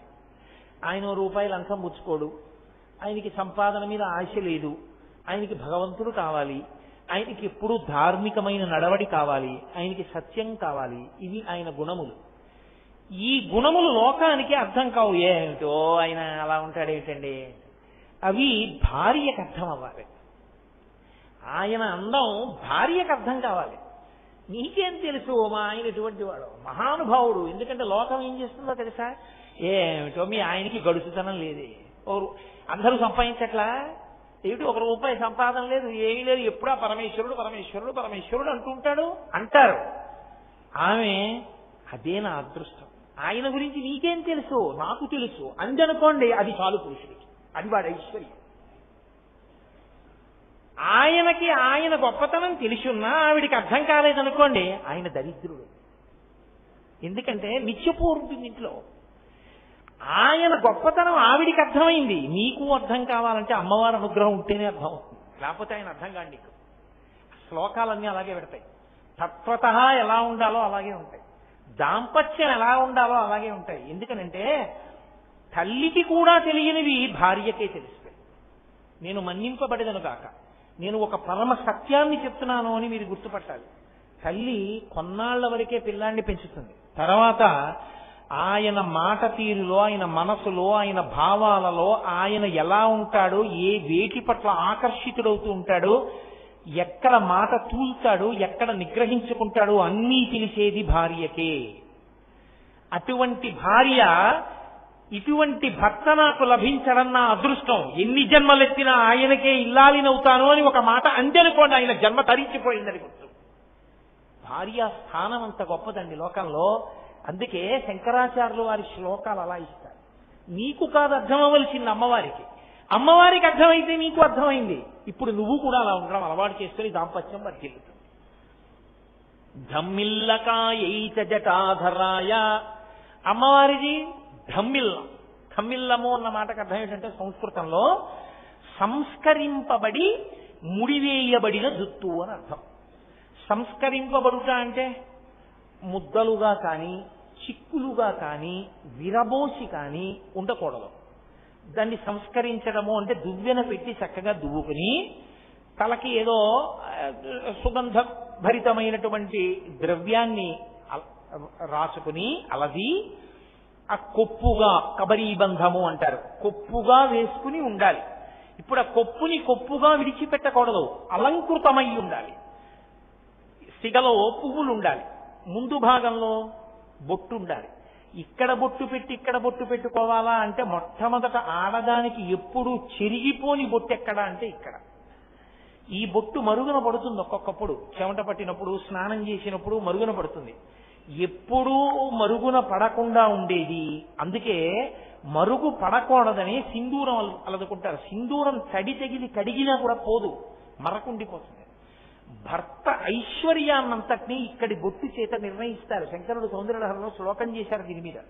తనూతు క్షేమం నస్తవ వదన సౌందర్యలహరి అంటున్నారు. ఇక్కడి బొట్టు చాలా ప్రధానం, ఇది కూడా చాలా ప్రధానం. కానీ పురుషుడు పెట్టుకుంటాడు, స్త్రీ పెట్టుకుంటుంది. పురుషుడు పెట్టుకోంది, స్త్రీ పెట్టుకునేది ఇక్కడ. ఇక్కడ ఎందుకు పెట్టుకుంటుంది అంటే భర్త యొక్క ఐశ్వర్యాన్ని నిర్ణయం చేస్తుంది లక్ష్మిగా ఇక్కడ బొట్టు పెట్టుకుని. కబరీబంధము చిక్కులు లేకుండా ఉండాలి. ఘన స్నిగ్ధ శ్లక్షణం చికుర నికురంబం తవ శివే అంటారు శంకరుల సౌందర్యలహరిలో. ఒత్తైన జుట్టు చిక్కుముడులు లేకుండా చక్కగా దువ్వెనతో సంస్కరించుకుని ఆ కొప్పుని ముడి వేసుకుంటుంది. ఎప్పుడు? భర్త నిద్ర లేవకముందు. భర్త నిద్ర లేచిన తరువాత జట వేయరాదు. అందుకే ఈ అనుగమించడం అన్న మార్గాన్ని చెప్పడం కోసమే ఇప్పటికీ శ్రీకాళహస్తి క్షేత్రంలో ఒక విచిత్రం ఉంటుంది. శ్రీకాళహస్తిలో మొట్టమొదటి అభిషేకం వాయులింగానికి చెయ్యరు. మొదటి అభిషేకం జ్ఞానప్రసూనాంబకి చేస్తారు. ఎందుకో తెలుసా అండి? ఇల్లాలు లేచి స్నానం చేసి సిద్ధమై మడినీళ్లు పట్టుకెళ్లి పూజామందిరంలో పెడితే యజమాని లేస్తాడు తప్ప యజమాని లేచి ఆయనే పూజగా తుడుచుకుని ఆయనే మన్నీళ్లు పెట్టుకుని ఆయనే నైవేద్యానికి పెట్టుకుని ఆయన కర్మకి ఆయన పూజ చేసుకుంటుంటే ఈవిడ 7:30కి లేచింది అంటే ఆయనకు వచ్చిన నష్టం లేదు, ఆవిడ పాడైపోయిందని గుర్తు. అనారోగ్యం అయితే మాత్రం మినహాయి. అనారోగ్యం విషయంలో నేను ఈ వ్యాఖ్య చేయట్లేదు. కానీ ఆవిడ ఉన్నది ఎందుకు అంటే ఇదిగో ప్రధాన కర్తవ్యం ఇదే. ఆయన పూజా మందిరాన్ని తుడిచి సిద్ధం చెయ్యాలి. అది ఒక్క భార్యకి, కొడుక్కి, మంత్రోపదేశం పొందినటువంటి శిష్యులకు, కోడలికి, వీళ్ళకి మాత్రమే అధికారం. పూజా సంచయాన్ని ముట్టుకునేటటువంటి అధికారం ఇతరులకు ఉండదు. ఒక్క వీళ్ళకి మాత్రమే ఆయన పూజా సంపుటాన్ని ముట్టుకుని తీసుకొచ్చి పూజా మందిరంలో సర్దే అధికారం ఉంటుంది. అందుకే శిష్యులు వెనకాతల ఉన్నారు అని గుర్తు ఏంటంటే గురువు గారు ఏదీ తన వస్తువు తాను పట్టుకోకూడదు. గురువు తన వస్తువు తాను పట్టుకున్నాడు అనుకోండి, అది గురువు గారికి ఏమీ లోపం కాదు, శిష్యుడు భ్రష్టుడయ్యాడని గుర్తు. సేవ అన్న మాటకు అర్థం ఏంటంటే గురువు గారి వస్తువులు పట్టుకునే అధికారం తనకుంది, ఉపదేశం పొంది. కాబట్టి గురువు గారి వస్తువుల్ని శిష్యుడు పట్టుకుంటాడు. ఆయన కమండలాన్ని, ఆయన బట్టని, స్నానానికి వెడితే తర్వాత కట్టుకోవలసిన బట్టని కూడా శిష్యులే పట్టుకుని వస్తారు వెనకాల. అంటే మర్యాదతో వాళ్ళు తడిస్తున్నారని గుర్తు. ఆయన పట్టుకోలేదనుకోండి, గురువు గారి నష్టం లేదు, తను చేస్తాను చేయదని పట్టుకుపోతాడు. కానీ ఇప్పుడు వాళ్ళు పాడైపోయారు, వాళ్ళకి వచ్చిన అదృష్టాన్ని వదులుకున్నారు. కాబట్టి భార్య తను ముందు స్నానం చేసి సిద్ధం అవ్వాలి. తను సిద్ధం అవ్వడంలో కీచ సంస్కారము కూడా చేసుకుంటుంది. అథవా ఇంత చేయలేకపోతే చివరి విప్పి చివర ముడేసుకుంటారు, చివర మళ్ళీ పాయ అల్లేసుకుంటారు ఒకసారి. అందుకే జ్ఞానప్రసూనాంబ మొదటి అభిషేకాన్ని పొందుతుంది. అసలు శ్రీకాళహస్తి లాంటి క్షేత్రం మీకెక్కడా కనపడదు. ఎందుకో తెలుసా అండి? శ్రీకాళహస్తి క్షేత్రంలో ఉన్నన్ని వైవిధ్యాలు మీకు ఏ క్షేత్రంలోనూ కనపడవు. శివలింగం పక్కనే అమ్మవారు ఉంటుంది. ఒక్క శ్రీకాళహస్తిలో శివలింగం అటు చూస్తుంది, తూర్పుకి పశ్చిమానికి అమ్మవారు తూర్పు చూస్తుంది. శ్రీకాళహస్తి క్షేత్రం లోపలికి వెడుతూనే దూర్జటి రోమశ మహర్షి యొక్క సమాధులు ఉంటాయి. వాళ్ళు భక్తులు తమ మించి వెళ్లాలని కోరుకున్నారు. అందుకే 2 గడపలు, కంచు గడప కూడా ఉంటుంది. దాటి వెడతారు లోపలికి. శ్రీకాళహస్తి క్షేత్రంలో ఎలా పడితే లోపలికి వెళ్ళకూడదు. అసలు నిజంగా మాట్లాడాలంటే జింక చర్మం కట్టుకుని వెళ్ళాలి శౌచం కోసం. అలా వెళ్ళలేదేమోనని మీరు లోపలికి వెళ్ళగానే ఎడం పక్కకి తిరగగానే గణపతి దేవాలయంలో ముందర నరమృగ రూపం ఒకటి ఉంటుంది. అది కృష్ణాజినం జింక రూపంలో ఉండి మనిషి ముఖంతో ఉంటుంది విఘ్నేశ్వరుడి ముందు. దాన్నోసారి చేతితో తడివి గుళ్ళోకి వెళ్ళాలి. అక్కడొక్క చోటే సుబ్రహ్మణ్యుడికి చెంగల్వరాయుడు అని పేరు. అందుకే శ్రీకాళహస్తి చిత్తూరు జిల్లా అంతా చెంగయ్య, చెంగమ్మ, చెంగప్ప ఆ పేర్లుంటాయి. సుబ్రహ్మణ్యేశ్వర స్వామికి చెంగల్వరాయుడు అన్న పేరు ఉన్నది ఒక్క శ్రీకాళహస్తి క్షేత్రమునందే. నవగ్రహాలు లేకుండా శనీశ్వర గ్రహం ఉన్నటువంటి క్షేత్రం ఒక్క శ్రీకాళహస్తి అందే. పరమేశ్వరుడి యొక్క సన్నిధిలో వెంకటేశ్వర స్వామి వారు ఇలా వరదహస్తం పట్టకుండా ఇలా అభయహస్తం పట్టిన ఏకైక క్షేత్రం శ్రీకాళహస్తి ఒక్కటే. శ్రీకాళహస్తి క్షేత్రంలోనే అమ్మవారు మిగిలిన వడ్డాణాలు పెట్టుకోకుండా నాగుపావుని వడ్డాణంగా పెట్టుకుంటుంది, కేతుగ్రహాన్ని వడ్డాణంగా పెట్టుకుంటుంది. కాబట్టి అమ్మవారి నడువుకున్నటువంటి వడ్డాణాన్ని వెళ్లి చూస్తే, దర్శనం చేసి నమస్కరిస్తే కేతుగ్రహ దోషం ఉపశమించి ప్రమాదం జరగడం, అవయవాలు పోవడం, మృత్యువు రావడం ఉపశమించి తత్స్థానమునందు జ్ఞానం అంకురిస్తుంది. అందుకే జ్ఞానప్రసూనాంబ సర్పాన్ని వడ్డాణంగా పెట్టుకునేది అక్కడ ఒక్కచోటే. అయ్యవారు నవగ్రహ కవచం కట్టుకుంటారు, అభిషేకం లేదు, ఆయనకి ఎవ్వరూ ముట్టుకోరు. 2 పర్యాయాలు పొరపాటున అర్చకుల యొక్క వేళ్లు తగిలాయి. ఒకసారి అర్చకుడి వేలు తగిలినప్పుడు ఆ వేలు వెంటనే భస్మం అయిపోయింది, బూది అయిపోయి పడిపోయింది. రెండవసారి ఒక అర్చకుడి వేలు తగిలితే అది బంగారం అయిపోయింది, ఆ వేలంతా బంగారం అయిపోయింది. ఇప్పటికీ ముట్టుకోరు. కవచాన్ని విప్పేసి శ్రీకాళహస్తి క్షేత్రము ఒక్కదాని ఎందే అభిషేక జలాల్ని తీర్థంగా ఇస్తారు శివాలయంలో. ఇంకెక్కడా ఏ శివాలయంలో తీర్థం ఇవ్వరు. పచ్చకర్పూర జలాలతో అభిషేకం పొందే శివాలయం అదొక్కటే. సువర్ణముఖరికి ఇటు శ్రీకాళహస్తిలో పచ్చకర్పూరం అభిషేకం, సువర్ణముఖరికి అటు 7 కొండల మీద వెంకటేశ్వర స్వామికి పచ్చకర్పూరం నామం. పచ్చకర్పూర సంబంధమైన క్షేత్రాలు 2 కూడా. అక్కడ తీర్థాన్ని ఇస్తారు. స్వామి నవగ్రహ కవచాన్ని కట్టుకుంటాడు. అమ్మవారి ఎదురుగుండా బయటికి వచ్చి చూసి ఇలా తలెత్తి చూస్తే 12 రాశులు ఉంటాయి. మీరు ఏ రాశిలో ఉన్నారో ఆ రాశి కిందకెళ్ళి మీరు నిలబడితే దుష్ఫలితములన్నింటినీ అమ్మవారు తీసేస్తుంది. సహస్రార చక్రాన్ని చూడాలి అంటే మీరు ఎక్కడా చూడడం కుదరదు. ఒక్క శ్రీకాళహస్తి క్షేత్రంలో జ్ఞానప్రసూనాంబ అమ్మవారి దేవాలయం బయటికి వచ్చి ఇలా తల పైకెత్తి చూస్తే సహస్రార చక్రం ముద్రింపబడి ఉంటుంది. అది కూడా రసాయనాలు కలిసినటువంటి పెయింట్తో కాదు, ఓషధులను తెచ్చి 400 సంవత్సరాల క్రితం వేసినటువంటి పెయింట్ ఇప్పటికీ అలాగే ఉంది. ఆ పైన ఉంటుంది ఇప్పటికీ. నరసింహస్వామి వారు, మార్కండేయ స్వామి వారు ఇద్దరూ ప్రతిష్ఠించిన శివలింగాలున్న దేవాలయం ఒక్క శ్రీకాళహస్తియే. భృత్యుడికి పెద్ద స్థానం ఇచ్చి యజమాని తక్కువగా నిలబడిన క్షేత్రం శ్రీకాళహస్తియే. కొండ మీద మహానుభావుడు కన్నప్ప ఉంటాడు, కొండ కింద పరమేశ్వరుడు ఉంటాడు. ఇంకా విచిత్రం తెలుసా, శ్రీకాళహస్తిలో పరమేశ్వరుడికి బ్రహ్మోత్సవాలు జరిగితే ధ్వజారోహణం చేసేది శివాలయంలో కాదు, కొండ మీద ఉన్న కన్నప్ప దేవాలయంలో ఎగరేస్తారు. ఇంకా విచిత్రం చెప్పనా, మీరు శిఖరాలు చూడడానికి వెళ్ళినప్పుడు శివలింగాలు ఉంటాయి. అందులో మొట్టమొదటి శివలింగం యమధర్మరాజలింగం ఉండదు, చిత్రగుప్త ప్రతిష్ఠిత లింగం ఉంటుంది. ముందు తన భృత్యుడు చిత్రగుప్తుడు అంత బాగా రాస్తాడు కాబట్టి లెక్కలు యమధర్మరాజు గారు ధర్మం తప్పడన్న పేరు వచ్చింది. ఆయన తేడాలు రాస్తే ఈయనకి అపఖ్యాతి వస్తుంది. అంత బాగా పనిచేసే భృత్యుడు కాబట్టి ముందు చిత్రగుప్తుని లింగం. చిత్రగుప్తుడు ఏదైనా రాసేటప్పుడు ప్రధానమైంది ఏది అంటే బొటనవేలు. బొటనవేలు లేదనుకోండి, మీరు పెన్ను సరిగ్గా పట్టుకు రాయలేరు. ఇంత వేగంగా ఇన్ని కోట్ల జీవుల పాపపుణ్యాలు రాయాలి. బొటనవేలితో మిగిలిన వేళ్లు కలిసి పట్టుకుంటాయి దేన్నైనా. ఇది లేకపోతే 4 వేళ్లకి ఆధారం లేదు. అందుకే చిత్రగుప్త ప్రతిష్టలింగం బొటనవేలు రూపంలో ఉంటుంది. ఆ తర్వాత యమధర్మరాజ ప్రతిష్టలింగం, ఆ పక్కన ధర్మరాజ ప్రతిష్టలింగం, ఆ పక్కన గండికేశ్వరుడు ఉంటాడు. సరే, ఇప్పుడు శ్రీకాళహస్తి క్షేత్ర వైభవము నేను ఇలా చెప్తూ పెడితే దానికి అంతే ఎక్కడ ఉంటుంది? ఇన్ని వైవిధ్యాలున్న క్షేత్రం శ్రీకాళహస్తి. ఈ మాట మీరు వెళ్ళినప్పుడు దర్శించి అనుభవించండి. శ్రీకాళహస్తి గొప్పతనం ఏమిటో మీకు అర్థమవుతుంది. కాబట్టి జ్ఞానప్రసూనాంబ అమ్మవారు మొదటి అభిషేకం ఆవిడికి అక్కడ. అంటే ఇంటి ఇల్లాలు ఎలా ప్రవర్తించాలన్నది చూపిస్తుంది అక్కడ. ఎందుచేత ఆవిడ ధమ్మిల్లకాయైచ జటని కొప్పుగా వేసుకుంటుంది. జటని కొప్పుగా వేసుకుంటుంది అన్న మాటకు అర్థం ఏమిటో తెలుసా అండి? కొప్పు వేసుకోవడానికి తగినంత పెద్ద కేశపాశం ఉండాలిగా. అంత పెద్ద కేశపాశాన్ని చుట్టి వేస్తే కదా పెద్ద కబరీబంధం. అంత పెద్ద ముడి ఉంటే కదా సంపంగి పూల దండలు, అశోక పుష్పముల దండలు వంటి వాటిని తురిమినప్పుడు మొయ్యగలిగినటువంటి శక్తి కబరీబంధానికి ఉంటుంది. ఏదో ఇంత చిన్న ముడి అనుకోండి, అందులో అంతంత పువ్వులు ఏం పెడతారు మీరు? అందులో అంతంత పువ్వులు పెట్టడానికి ఏం ఉండదు. ఎవరైనా పట్టుకొచ్చి చామంతి పూల దండ ఇచ్చి కొప్పులో పెట్టుకోండి అంటే, అయ్యో నాకు అంత పెద్ద కొప్పు లేదమ్మా, ఏదైనా చిన్న పువ్వులు ఇవ్వండి అని జాజి పూల దండలో చిన్న ముక్క పెట్టుకోవాలి, అంతే కదా. కాబట్టి ఆవిడనంత పెద్ద కబరీబంధము.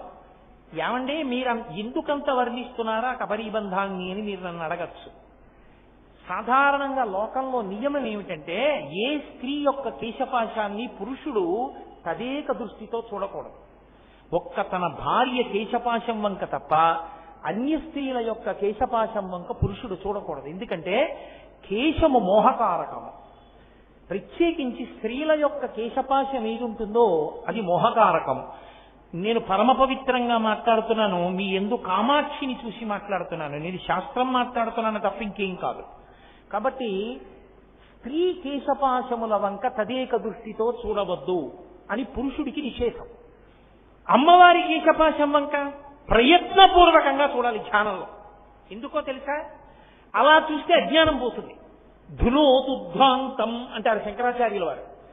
ఆ కేశపాశానికి ఆ లక్షణం ఉంది. అయితే అమ్మవారి కేశపాశానికి ఉన్న గొప్పతనం ఏమిటంటే అది చాలా నల్లగా ఉంటుంది. చాలా నల్లగా ఉంది అంటే అర్థం ఏమిటంటే ఆవిడ నిత్య యవ్వన, ఆవిడ ఎప్పుడూ యవ్వనంలో ఉంటుంది. ఏమండి నిత్య యవ్వన అంటే ఆవిడ అలా ఎలా ఉంటుంది? మరి పూర్వజ, అందరికన్నా ముందు పుట్టిందిగా. అందరికన్నా ముందు పుట్టిన అమ్మ అమ్మలగన్నయమ్మ ముగురమ్మల మూలపుటమ్మ చాలా పెద్దమ్మ సురారులమ్మ కడుపారడి బుచ్చినయమ్మ తన్ను లోనమ్మిన వేల్పుటమ్మల మలమ్మన ఉండడి అమ్మ దుర్గమాయమ్మ అయితే ఆవిడ జుట్టు తెలిపైపోద్దు. నమ్మితి నామనంబున సనాతనులైన ఉమామహేశులన్నని కదా పోతన గారు. సనాతనులైన ఉమామహేశులన్ అంటే మరి ఆవిడ జుట్టు తెల్లబడద్దు, పడదు. ఎందుకు తెలిపెక్కదు అంటే ఆమె కేశపాశము నల్లగా ఉంటుంది అంటే కాలమునకు మనందరం వశులమైపోతాం కాబట్టి జుట్టు తెల్లబడిపోతుంది. జుట్టుని పరమేశ్వరుడు ఎందుకు తెల్లబరుస్తాడో తెలుసా? ఓ కారణం ఉంది. మీతో చెప్పాను కదా, తెలుపు శాశ్వతము. ఎందులోంచి ఇదొచ్చిందో అందులోకి వెళ్ళిపోయే రోజులు దగ్గరకు వచ్చేస్తున్నాయి. పెరిగే రోజులు వెళ్ళిపోయాయి. శరీరము పెరిగేది, బలాన్ని పొందే రోజుల్ని శరీరం అంటారు. ఇంకా దహింపబడడానికి సిద్ధమైపోతుంటే దేహము అంటారు. ఊరే ఎన్నాళ్ళు ఉన్నావో అంతకాలం ఇంకుండవు. కాబట్టి సమయాన్ని సద్వినియోగం చేసేసుకో. మళ్ళీ ఇందులోకి రాగలవో రాలేవో తెలియదు, ఎందులోకి వెళ్ళిపోతావో. ఇందులో ఉండగా చేయి, ఇది దాటితే ఇక చేస్తావని నమ్మకం లేదు. కాబట్టి చేసేసుకో అని ఒక సంకేతం ఇవ్వడానికి తెల్లవారి లేచి తప్పకుండా దువ్వుకుంటాడు. కాబట్టి దీన్ని తెలుపు చేస్తాడు. ఇంకొక మాట నేను ఎందుకు అనాలి? నేను అనను, మీకు అర్థమైపోయింది. మనమే రంగేసేస్తే ఇంకా వాడిని ఉద్ధరించగలిగిన వాళ్ళు. కాబట్టి ఆయన తెలుపు చేయడం వెనక ఉండే లక్షణం అందుకుంటుంది. అందుకే మిగిలినవి వివర్ణము కావు, కేశములు మాత్రం రంగు మారిపోతాయి. కాబట్టి అమ్మవారి జుట్టు తెలిపెక్కలేదు అంటే కాలమునందు ఆమె వశపడదు. కాలమునకు మనం వశపడిపోతాం కాబట్టి కాలంలో పడిపోతాం. జనన తేదీ ఒకటి ఉంది అంటే మరణ తేదీ ఉంటుంది, వెళ్ళిపోతాయి. కాబట్టి మనం కాలమునకు వశపడిపోతాం.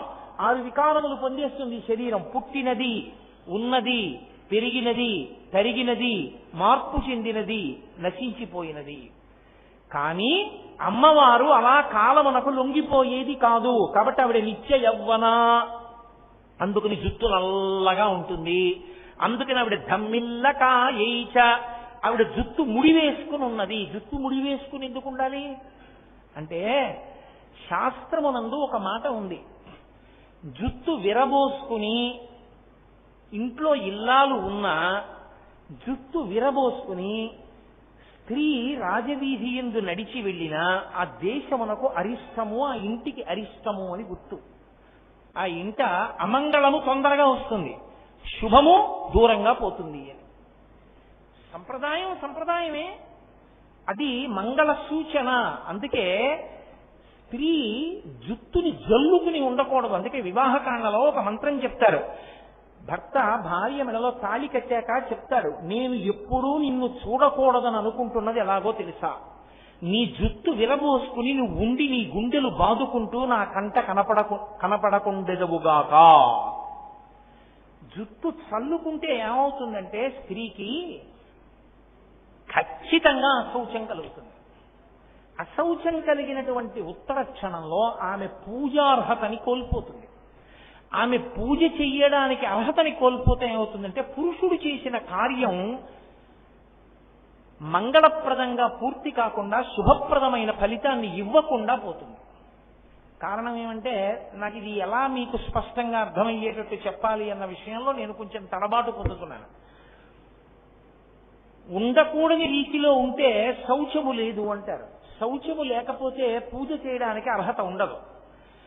శౌచం ఎప్పుడు పోతుంది అంటే జుట్టు కానీ విరబోసుకుని ఉన్నారనుకోండి పోతుంది. అందుకే ఇప్పటికీ మీరు సంప్రదాయం తెలుసున్న ఇళ్లలో చూడండి, గబగబా తల ఏదో బాలసారి చేస్తుంటారు. బారసాల కాదు, బాలసారే. బాలసారే అంటే బాలునకు ఇస్తున్న సారే, కానుక. దాన్ని బారసాల, భారసాల ఎంత భారమైనా ఎక్కించారు. అసలు దాని ఉచ్చారణ బాలసారే. బాలసారే యందు ప్రసవమైనటువంటి తల్లి ఏదో తలస్నానం చేసి వచ్చింది అనుకోండి, కానీ ఆమె తడి జుట్టుతో ఎక్కువసేపు ఉండకూడదు. కాబట్టి ఆమెకి కబరీబంధం వేయకూడదు, జటాబంధనం వేయకూడదు. కొంచెం జుట్టు విడివిడి ఉంటే ఆరిపోతుంది తొందరగా. ఇప్పుడు ఆమె పూజకి తొందరగా కూర్చోవలసి వస్తే ఏం చేస్తారంటే చిట్ట చివర ముడి వేస్తారు. చిట్ట చివర ముడి వేసి పూజకు కూర్చోమంటారు. ఎందుకని అంటే జుట్టు జల్లుకుని ఉందనుకోండి అశౌచం వచ్చేస్తుంది వెంటనే.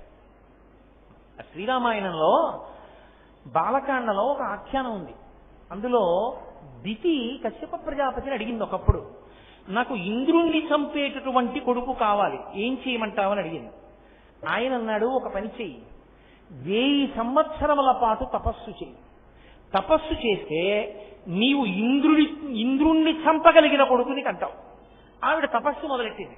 చిత్రం ఏమిటంటే దితి అదితి కశ్యప ప్రజాపతి భార్యలు. అదితి కొడుకు ఇంద్రుడు, కాబట్టి దితికి కూడా కొడుకు వరకే అవుతాడు. ఈయన ఆవిడికి సపర్యలు చేస్తున్నాడు. ఆవిడ సపర్యలు చేయించుకుంటూ ఆయన్ని చంపే కొడుకు కోసమే తపస్సు చేస్తోంది. 990 సంవత్సరాలు అయిపోయాయి. ఒక రోజు ఆవిడ ఇంద్రుణ్ణి పిలిచండి, గర్భం కూడా పెరుగుతోంది లోపల, మరి కొడుకు పుట్టాలిగా. 1000 సంవత్సరముల గర్భం అది. బయట తపస్సు, లోపల బిడ్డ పెరుగుతున్నారు. 10 ఏళ్లే మిగిలిందయా ఇంద్ర, తొందరలో తమ్ముణ్ణి చూడబోతున్నావు, నీకు జయమగుగాక అంతే అని ఆవిడ మధ్యాహ్నం వేళ పాపం 990 సంవత్సరముల గర్భాన్ని ధరించింది. తపస్సు చేత క్లేశాన్ని పొందింది. ఆవిడ చేసిన పొరపాటు ఏమిటంటే జుట్టుని ముడివేయడం వదిలిపెట్టేసి. వదిలిపెట్టడంలో ఏమైందంటే ఆవిడకి కునుకొచ్చి ఇలా ముందుకి వాలింది, కునుకుపాటుతో ఇలా వంగింది. ఆ జుట్టు వెనక ఉన్నది చల్లుకుని ముందుకొచ్చి కాళ్ళకి తగిలింది. తగలగానే ఆవిడకి అశౌచం వచ్చింది. ఎందుకని అంటే జుట్టు ముడివిడిపోయింది. జుట్టు ముడివిడిపోయి చల్లుకుపోయింది కాబట్టి కింద. ఇప్పుడు ఆవిడికి అశౌచం వచ్చింది కాబట్టి ఆవిడ తపస్సుని భంగం చేయడానికి ఇంద్రుడికి అవకాశం వచ్చింది. ఆవిడ ముడి వేసుకునే లోపల ఇంద్రుడు సూక్ష్మ శరీరంతో లోపలికి వెళ్ళిపోయి వజ్రాయుధం పట్టుకుని లోపల ఉన్న పిండానికి కనపడ్డాడు. వాళ్ళు ఏడిచింది ఆ పిండం. మారుదస్యేతి గర్భం శక్రోప్యభాషత, అయ్యో మమ్మల్ని చంపేయకు అని ఏడిచింది లోపల ఉన్న పిండం. ఆయన అంత ఏడుస్తున్నా ఊరుకోకుండా తన వజ్రాయుధాన్ని పెట్టి ముక్కలు కింద నరికేశాడు. పిండాన్ని నరికి పైకొచ్చేసాడు. అప్పుడు దిచండి, నిజమే నాది తప్పు, కేశపాశాన్ని కింద ముడివేయకుండా తూలేను, జుట్టు చల్లుకుంది కాళ్ళ మీదకి, అశౌచం వచ్చింది. నా భర్త నన్ను ముందే హెచ్చరించాడు, నువ్వు చాలా జాగ్రత్తగా ఉండాలి సుమా తపస్సు చేసేటప్పుడు. అన్నిటికన్నా ప్రధానమైనదేదో తెలుసా, ఒక ఇల్లాలిగా నువ్వు తపస్సు చేసేటప్పుడు శుచిర్యది భవిష్యసి, జుట్టు చల్లుకుని ఉండకుండా చూసుకో, శౌచము పోకుండా చూడన్నాడు. జుట్టు ముడి వదిలేను, చల్లుకుంది కింద, విచ్చుకుంది. ఆ కారణంగా అశౌచము కలిగి నా కుమారుడు లోపల ముక్కలైపోయారు. అంటే ఇంద్రుడు అన్నాడు, బెంగ పెట్టుకోకమ్మా, లోపల నన్ను చూసి మారుదహ మమ్మల్ని చంపవద్దు అని ఏడిచారు కనుక వాళ్ళని మరుత్తులు అని పేరు పెట్టి నేను వాళ్ళని దేవతాగణంలోకి తీసుకుంటానని మరుద్గణములన్న పేరుతో వాళ్ళకి అధికారం ఇచ్చారు. అంటే సంప్రదాయమునందు ఒక్కొక్క దానికి ఒక్కొక్క విలువ ఉంటుంది. అంత విలువ ఉంటుందా అండి అని మీరు ఆశ్చర్యపోవక్కర్లేదు. ఆయన ఎంఎస్ సర్జన్, ఆయన గుండె కోసేసి ఆపరేషన్ చేసేయగలడు. ఓ గోరు చుట్టూ ఆపరేషన్ చేయడానికి వచ్చాడు. అయినా ఆయన వేసుకున్నటువంటి బట్టలు తీసి అక్కడ పెట్టేసి, పర్సు తీసేసి అక్కడ పెట్టేసి, ఒక టోపీ ఒకటి ఆకుపచ్చడి పెట్టుకుని, తన చేతులు శుభ్రంగా కడుక్కుని గ్లోవ్స్ వేసుకుని, అప్పుడైనా కత్తి పట్టుకుని గోరు చుట్టూ కోస్తున్నాడు. అలవోకగా గోరు చుట్టూ కొయ్యగలిగిన డాక్టరు ఎందుకన్ని జాగ్రత్తలు తీసుకుని కోస్తున్నాడు అంటే, ఒక పని చేసే ముందు ఒకలా ఉంటే తప్పది సిద్ధించదు, లేకపోతే దోషం వస్తుంది ఖచ్చితంగా. ఎట్నుంచో బ్యాక్టీరియా ప్రవేశిస్తుంది. ఒక పుండు కోసే డాక్టర్ సరిగా ఉండకపోతేనే బ్యాక్టీరియా ప్రవేశిస్తే ఈశ్వర శాసనాన్ని అతిక్రమిస్తే అశౌచం వస్తుందని మీరు ఎందుకు నమ్మలేరు. కాబట్టి భర్త యొక్క మంగళత్వమునకు గుర్తేది అంటే భార్య వేసుకున్న కబరీ బంధమే. జటన్నా వేసుకోవాలి, ముడన్నా వేసుకోవాలి. అలా ముడి వేసుకుంటే అది మంగళ దర్శనమని గుర్తు. పాపం ఆయన ఏదో పొద్దున్నే బయటికి వెడుతున్నాడు, వెనక జుట్టు విరబోసుకుని ఒక స్త్రీ కనపడింది. ఆయన కర్మ అమంగళం.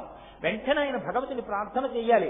సర్వమంగళ మాంగళ్యే శివే సర్వార్థ సాధకే శరణ్యే త్రయంబకే దేవి నారాయణి నమోస్తుతే అని అమ్మవారి కబరీ బంధాన్ని ఒకసారి ఊహ చేసి నమస్కారం చేసి వెళ్ళాలి. అంత అమంగళకరమైనటువంటి శకునం అది, జుట్టు విరబోసుకుని కనపడితే. అమ్మవారు అలా ఉండదు సుమ. అంత పెద్ద జుట్టుందని, అంత నల్ల జుట్టుందని, అంత నొక్కుల జుట్టుందని, అంత చిక్కులు లేని జుట్టుందని ఆవిడ విరబోసుకు తిరుగుతుంది అనుకుంటున్నావేమో. అలా తిరిగే లక్షణం ఉన్నది కాదు. ఆమె ధమ్మిల్లకాయైచ, అమ్మవారి సిగని చెప్తూ కుటుంబాలలో ఉండవలసిన సంప్రదాయాల్ని చెప్తున్నారు జగద్గురువులు కనుక శంకరాచార్యుల వారు. ఇది ఏకకాలమునందు శ్లోకాన్ని నడిపించగలిగిన ప్రజ్ఞ శంకరాచార్యుల వారిది. కాబట్టి ధమ్మిల్లకాయైచ, అంత నల్లగా ఉంటుంది ఆవిడ జుట్టు. నిత్య యవ్వన, కాలాతీతురాలు అయినా సరే సంప్రదాయం విషయం వచ్చేటప్పటికి ఆవిడ అలా ఉంటుంది. శంకరులు సౌందర్యలహరిలో అంటారు, పరమశివుడు సభలోకి విజయం చేస్తున్నాడు అని చెప్పగానే ఆవిడ గబగబా వెళ్లి మోకాళ్ల మీద ఒంగుని పరమశివుడి పాదములకు తన బొట్టు తగిలేటట్టుగా నమస్కారం చేస్తుంది. అన్ని మాటలు నమస్కరిస్తుంది కాబట్టే ప్రతిరోజు ఆవిడ మోకాళ్ళు మాత్రం గరుగ్గా ఉన్నాయన్నారు శంకరాచార్యులు వారు. అంటే ఒక పతివ్రత లక్షణం అంత గొప్పగా ఉంది. భర్తకి నమస్కరించడం పరమేశ్వరుడికి నమస్కరించడం. భర్త నమస్కరించాలంటే ధ్యానమునందు జాగ్రత్తగా నమస్కారం చెయ్యాలి. అది భార్యకి ఉన్న గొప్ప అదృష్టం. భర్తకి నమస్కరిస్తే పరమేశ్వరుడికి నమస్కరించినట్టే. సాక్షాత్తు పరదైవమే భర్త రూపంలో ఉన్నాడు అని చెప్తోంది శాస్త్రం. కాబట్టి అమ్మవారు అటువంటి ధమ్మిల్లమును కలిగి ఉన్నది, జుత్తు ముడి వేసుకుని ఉన్నది. అమ్మవారి జుత్తు ముడి వేసుకుని ఉంటుంది అన్న మాటని గొప్ప గొప్ప కవులు అంటే నా ఉద్దేశం రాత్రివేళ కాఫీ ఫ్లాస్క్ లో పోసుకుని యతి ప్రాస చూసి రచనలు చేసిన కవులని నా ఉద్దేశ్యం కాదు. భగవద్ దర్శనము చేయగలిగినంత అనుష్ఠాన బలమున్నవారు, తపోనిష్టా గరిష్ఠులు, పరదేవతానుగ్రహ సంపన్నులు, వారు ఎప్పుడు కవిత్వం చేసినా అమ్మవారి కబరీ బంధాన్ని అలాగే చెప్పారు. ఎంత గొప్పగా మాట్లాడారంటే నిజంగానూ మూకశంకరులని మహానుభావులు. ఆయన అద్భుతమైనటువంటి శతకాలు, 5 శతకాలను రచించారు. రచించడం అంటే కూర్చుని వ్రాయలేదు. కామాక్షి పరదేవత ఎదురుగుండా నిలబడితే ఆయన అమ్మవారిని చూస్తూ చెప్పారు. పాదములు చూసి 100 శ్లోకములు. పాదారవింద శతకము, అమ్మవారి యొక్క కటాక్షము, ఇలా క్రీగంటి చూపు చూసి 100 శ్లోకములు కటాక్ష శతకము, చిరునవ్వు మీద 100 శ్లోకములు మందస్మిత శతకము. అలాగే ఆయన అమ్మవారి యొక్క స్తోత్రం వైభవాన్ని చెప్పారు, స్తుతి శతకము. ఆవిడ యొక్క గొప్పతనాన్ని చెప్పారు, ఆర్యాశతకము. ఈ 5 శతకములు కలిపి మూక పంచశతి అయ్యాయి. ఆయన జన్మతః నోరు లేనివారు, కానీ కామాక్షి అనుగ్రహంతో చెప్పారు 500 శ్లోకాలు. 500 శ్లోకాలు చెప్పినటువంటి మూకశంకరులు అమ్మవారి కొప్పు వంక చూశారు. అది జుట్టు చల్లుకుని చిమ్ముకుని లేదు, కొప్పు వేయబడి ఉంటే దాని మీద ఆయన చేసిన శ్లోకాలు అనితర సాధ్యం, అమృత భాండములు. అటువంటి శ్లోకములు చేశారు. అందులో నేను ఎప్పుడో చదివాను మూక పంచశతి, సరిగ్గా జ్ఞాపకం ఉందో లేదో నాకు తెలీదు. అందులో ఒక చోట ఒక మాట అంటారు ఆయన, తామ్రాంభోజం జలద నికటే తత్ర బంధూక పుష్పం తస్మిన్మల్లీ కుసుమ సుషమాం తత్ర వీణానినాదం అంటారు. జలద నికటే అంటే, జలద నికటే అంటే నీరు నిండినటువంటి మేఘం. నీరు నిండినటువంటి మేఘం నల్లగా ఉంటుంది. నల్లటి మేఘం ఉంది. ఈ నల్లటి మేఘంలో తామ్రాంభోజం ఒక ఎర్రటి కలువ పువ్వు పూసింది. ఎక్కడైనా మేఘంలో ఎర్ర కలువ ఉంటుందా? నీళ్ళల్లో ఉంటుంది, కానీ మేఘంలో పూసిందిట ఎర్ర కలువ పువ్వు. పోనీ ఆ ఎర్ర కలువ పువ్వు మేఘంలో పూసి ఊరుకుందా? తత్ర బంధూక పుష్పం, ఆ ఎర్ర కలువ పువ్వులో ఒక ఎర్రటి మంకెన పువ్వు ఉందిట. మంకెన పువ్వు ఎర్రగా తప్ప ఇంకోలా ఉండదు. కాబట్టి అందులో ఇంకా ఎర్రగా ఉన్నది. ఎందుకంటే ఎర్ర కలువ ఒక లక్షణం ఉంటుంది, మీరు బాగా లోపలికి చూస్తే మొదళ్ళు తెల్లగా ఉంటాయి. బంధూక పుష్పం మంకెన పువ్వు అలా కాదు, పూర్తి ఎర్రగా ఉంటుంది. ఎర్రగా ఉన్నటువంటి ఒక మంకెన పువ్వు ఈ కలవ పువ్వులో ఉందిట. అది ఎక్కడైనా సాధ్యం అవుతుందా? మళ్ళీ పోనీ అక్కడతో ఊరుకున్నారా? ఊరుకోలేదు. తస్మిన్ మల్లీ కుసుమ సుషమాం, మళ్ళీ ఈ ఎర్ర కలువలో ఉన్నటువంటి మంకెన పువ్వులో ఒక తెల్లటి మల్లె పువ్వు ఉంది. ఇవి మేఘంలో. అసలు అలా ఎలా ఉంటాయి? పువ్వులో పువ్వు ఉంటుందా లోకంలో ఎక్కడైనా? పువ్వులన్నీ కలిపి బుట్టలో పట్టుకొస్తే చిన్న పువ్వులు ఏదో పెద్ద పువ్వులోకి తీరిపోతుంటాయి. అంతేగాని మేఘంలో ఎర్ర కలువు పుట్టి, ఎర్ర కలువులో మంకెన పువ్వు పుట్టి, మంకెన పువ్వులో మల్లె పువ్వు పుడుతుందా? పుట్టదు. పోనీ మల్లె పువ్వు పుట్టింది. అక్కడ చూస్తే తత్ర వీణానినాదం, వీణ వాయిస్తున్నటువంటి ధ్వని వినపడుతోందట ఆ మల్లె పువ్వు దగ్గర. అదేమిటండి ఇది ఎలా సాధ్యం అంటారేమో. వ్యావృన్వానా సుకృతలహరి కాచి కాంచీలహర్యా, ఇది కాంచీనగరంలో జరిగినటువంటి ఒక పెద్ద ఇంద్రజాలం అన్నారు ఆయన. ఐశానీశా కలయతి తరా ఇంద్రజాలం విలాసం. ఐశానీశ అంటే ఈశానుని యొక్క భార్య అయినటువంటి కామాక్షీదేవి యొక్క ఇంద్రజాల విద్య అలా కనపడుతోంది అన్నారు. ఇంద్రజాలంలో ఉన్నది ఉన్నట్టు, లేనిది ఉన్నట్టు కనపడుతుంటుంది కదా, ఉన్నది లేనట్టు, లేనిది ఉన్నట్టు. అమ్మవారు చేసిన ఇంద్రజాలం అన్నారు. ఏమిటా ఇంద్రజాలం అంటే, తామ్రాంభోజం జలద నికటే తత్ర బంధూక పుష్పం. మేఘంలో ఎర్రకలువ ఉండదు, నల్ల జలద నికటే, నీరు నిండిన మేఘం నల్లగా ఉంటుంది. ఏమిటా నల్లటి మేఘం అంటే అమ్మవారి కొప్పు. నల్లటి అమ్మవారి కొప్పు దగ్గర తామ్రాంభోజం ఎర్రటి కలువ అమ్మవారి ముఖం. తత్ర బంధూక పుష్పం, మళ్ళీ ఎర్రటి కలువ పువ్వులో ఇంకా ఎర్రని మంకెన పువ్వు ఉంది అమ్మవారి యొక్క అధరం, కింది పెదివి. అక్కడ తస్మిన్ మల్లీ కుసుమ సుషమాం, అక్కడ మల్లె పువ్వులు ఉన్నాయి. ఓ మల్లె పువ్వు ఉంది అంటే విచ్చుకోకుండా నవ్వింది ఆవిడ. మల్లె పువ్వు లాంటి పళ్ళు కనపడ్డాయి. తత్ర వీణానినాదం, ఆవిడ నోరు విప్పి మాట్లాడితే వీణ మోగినట్టు ఉంటుంది ఆ కంఠం. అటువంటి కంఠధ్వని వీణానాదం వినపడుతోంది. అంటే అమ్మవారి ముఖమండలాన్ని కొప్పుని వర్ణించడానికి మూకశంకరుడు ఒక పెద్ద పొడుపు కథ ఇచ్చినంత గొప్ప శ్లోకాన్ని ఇచ్చారు. స్తుతి శతకం అనుకుంటాను, నాకు జ్ఞాపకం ఉన్నంత వరకు. కాబట్టి ఆయన కూడా జలదనికటే, నల్లమబ్బుతో పోల్చారు అమ్మవారి యొక్క కబరీ బంధాన్ని. అంత నల్లని జుట్టు కలిగిన అమ్మ, అటువంటి కొప్పు వేసుకునేటటువంటి లక్షణం ఉన్న అమ్మ అంటే ఇంటి ఇల్లాలటువంటిది కనుక ఇంట్లో ఉన్నటువంటి యజమానికి అంత వైభవం కలిగింది. ఇంటి ఇల్లాలు ఎంత శౌచంతో, ఎంత మంగళప్రదమైనటువంటి రూపంతో ఉంటుందో, ఎంత చక్కగా ఇంట్లో మెసలుతుందో దాన్ని బట్టి భర్త యొక్క ఐశ్వర్యము నిర్ణయింపబడుతుంది. కాబట్టి ఆ తల్లి అంత అందంగా సంప్రదాయాన్ని పాటించింది. ధమ్మిల్లకాయైచ జటాధరాయ, ఆయన ఈవిడిది చెప్పారు కొప్పేసుకుని ఉంది అమ్మవారు. అయ్యవారు జటాధరాయ, జట అన్న మాటకు అర్థం ఏమిటో తెలుసా అండి? ఆయన వేసుకోలేదు, మగవాడు జడలేసుకోడుగా. మగవాడు ఇలా అల్లుకుని జడలేసుకుని పూలెట్టుకుని అవన్నీ చేయరు, కానీ ఆయనకి జటలు కట్టింది. జటలు ఎప్పుడు కడుతుంది? 2 కారణముల చేత కడుతుంది. ఒకటి, కేశ సంస్కారము చేసుకోకపోతే, అంటే తలదూకోవడం ఇలాంటి పనులు చేయకపోతే, ఏదో తైలం అలదనం, అభ్యంగన స్నానం చేయడం ఇలాంటి పనులు లేకపోతే జటలు కడుతుంది. 2, అందుకే పుట్టు జుత్తులు ఇచ్చే వరకు పిల్లల చుట్టూ చిన్ని జటలు కట్టేస్తుంది. ఏమండి పిల్లాడి జుట్టు జటలు కట్టేస్తోంది, తొందరగా ఏడుకొండల వాడి దగ్గరికి వెళ్ళొచ్చేద్దాం అంటుంటారు. జటలు కడుతుంది. అది తడి తగిలినా కూడా జట కట్టేస్తుంది, ముద్దలు ముద్దల ముద్దల ముద్దల కింద జట కడుతుంది. పరమశివుని యొక్క జుట్టు కబరీ బంధంలా చక్కగా దూకుని నూనె రాసుకుని చక్కగా ఏదో పెద్ద కొప్పు ఇలా ముడేసుకుని ఆయన లేడు. ఆయన లేడు, ఆవిడ ఉంది. పైకి మీరు శ్లోకం చూశారనుకోండి, ఆవిడ చక్కగా ఉంటుంది, ఆయనకే సరిగ్గా చక్కగా జుట్టు ముడేసుకోవడం అది రాదనిపిస్తుంది. కానీ ఆయన అందం అంతా ఎక్కడుందో తెలుసా? ఆయన జుట్టు ఎందుకు అలా అయింది అంటే 2 కారణముల చేత అయిపోయింది. ఆయన జుట్టు జడలెందుకు కట్టింది అంటే తడి ఉంది అక్కడ, చెమట కాదు ఆయనకి పట్టింది, ఆయన గంగని పట్టాడు. ఆయన ఎందుకు గంగని పట్టాడు?